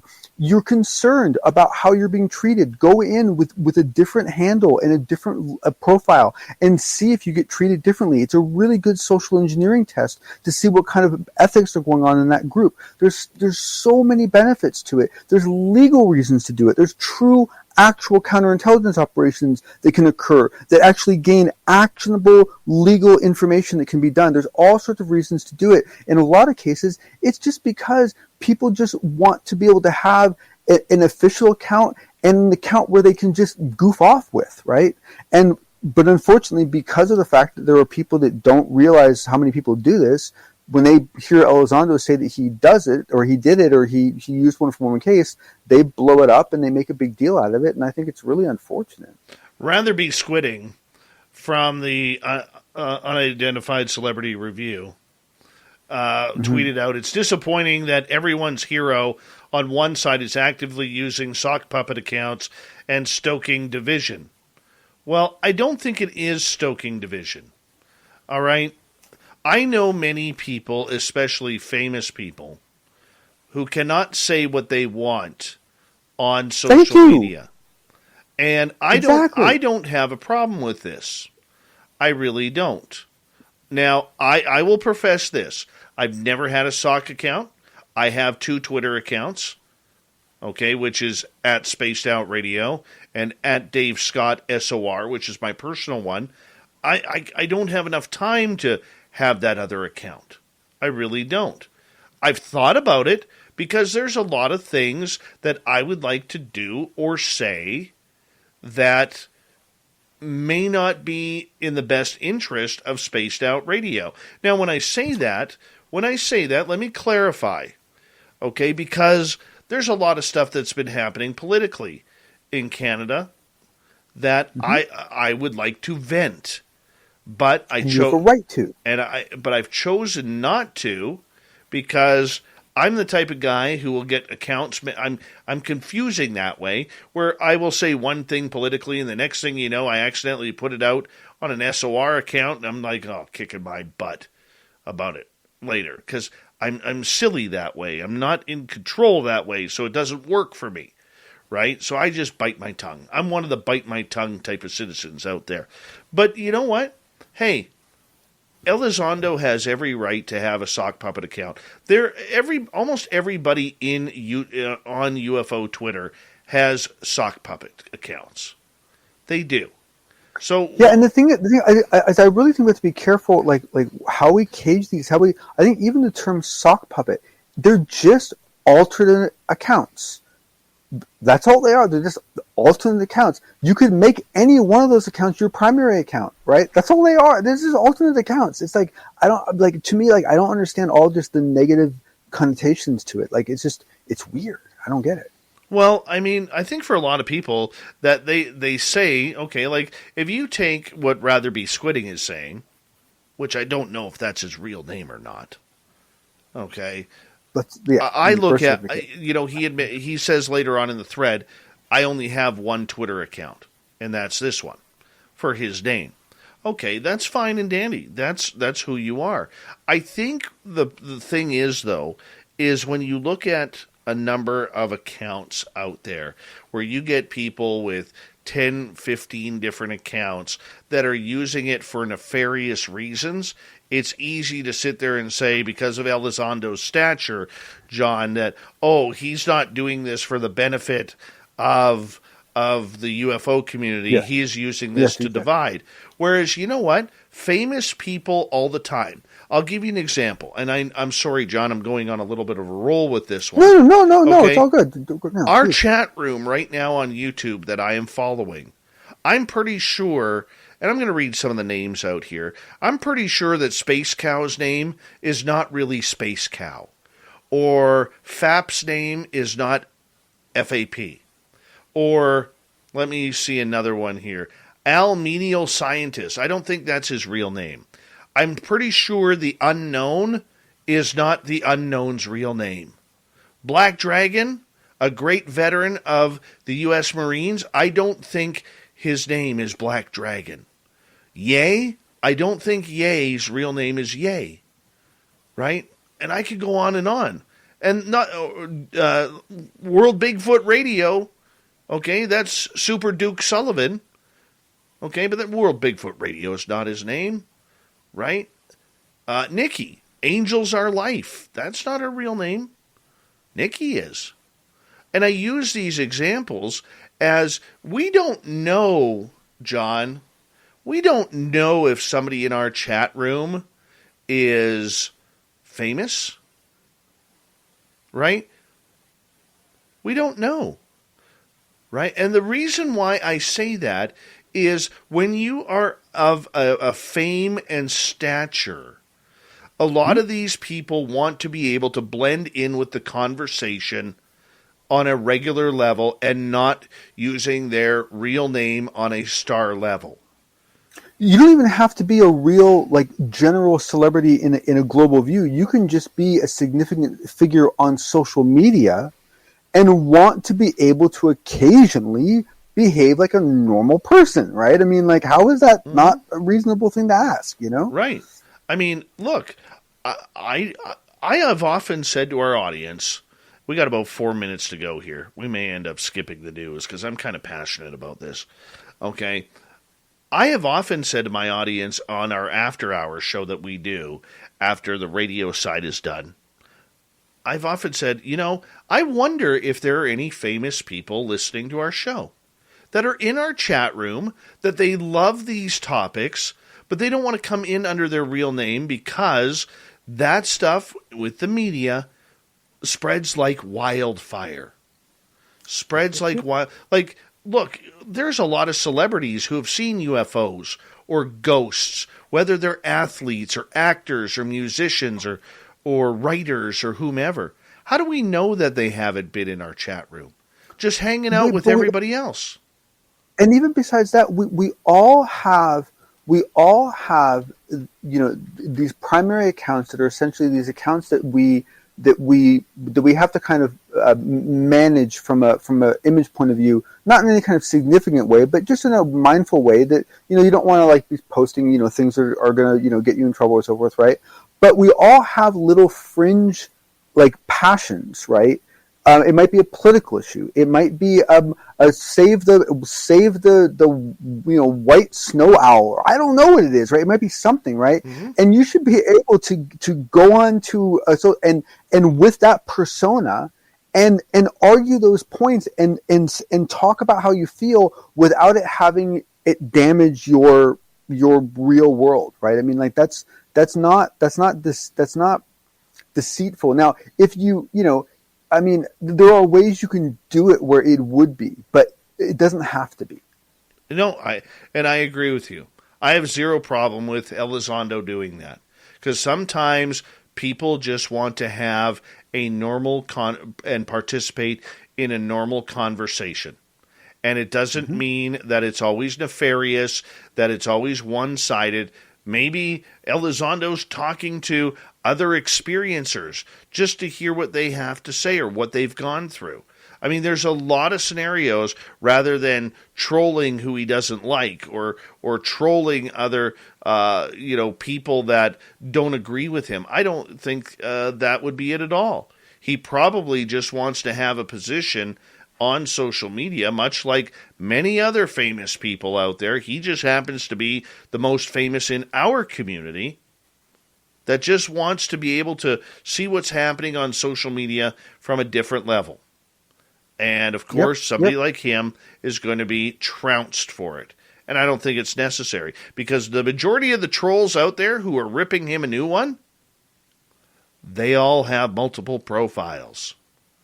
We've seen them in our chat room here. Okay? And trust me. Exist trust me. On the model. Let me tell you this about any troll online. You speak like you write, and you write like you speak. It's very easy when you learn the way a person speaks and writes, how easy it is to tell who they are. Yep. Right? And that's the big one. That is the big one. Right? So no, I don't have an issue with Lou Elizondo doing that at all. At all. And there are ways you can do it that are creepy. I mean, there are like these people that use them to lunge onto people in these packs of. I mean, there's all sorts of ways you can do it. You can do it badly. We're not saying that they're all clean, but the fundamental nature of it is not the problem. It's how it's used in some fringe cases that are the issue. Absolutely. Absolutely. And this is a topic we could literally discuss all night long.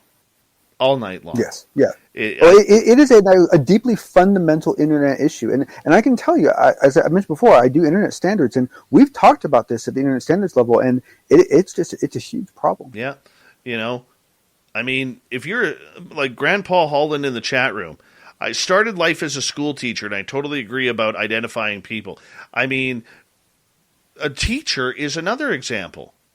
Would you want, if you are saying to a certain type of music or genre or whatever, would you really want the parents of your students finding out your personal life? I wouldn't. Well, I mean, honestly, so much of this is such a charade. I mean, you look at the dark net, right?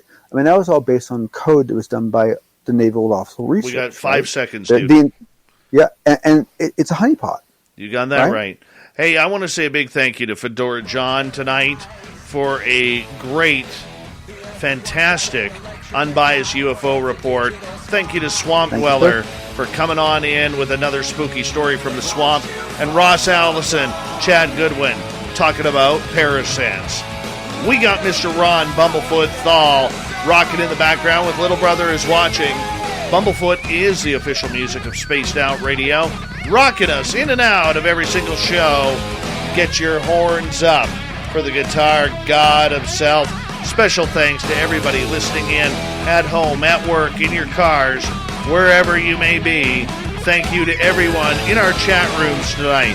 YouTube, Twitch, LGAB, Revolution Radio, Spreaker, Facebook, and on Twitter.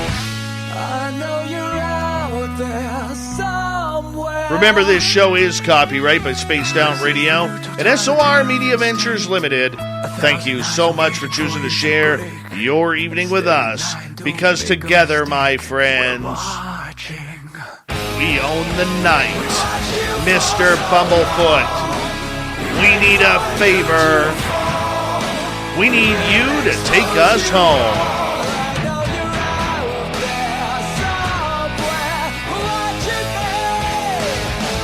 Yes, the Woo Train has docked for the night. But soon, my friends, we shall ride again. Your seats are always available. Your tickets never expire. And if you want to bring a friend, we've got room for them too. Good night.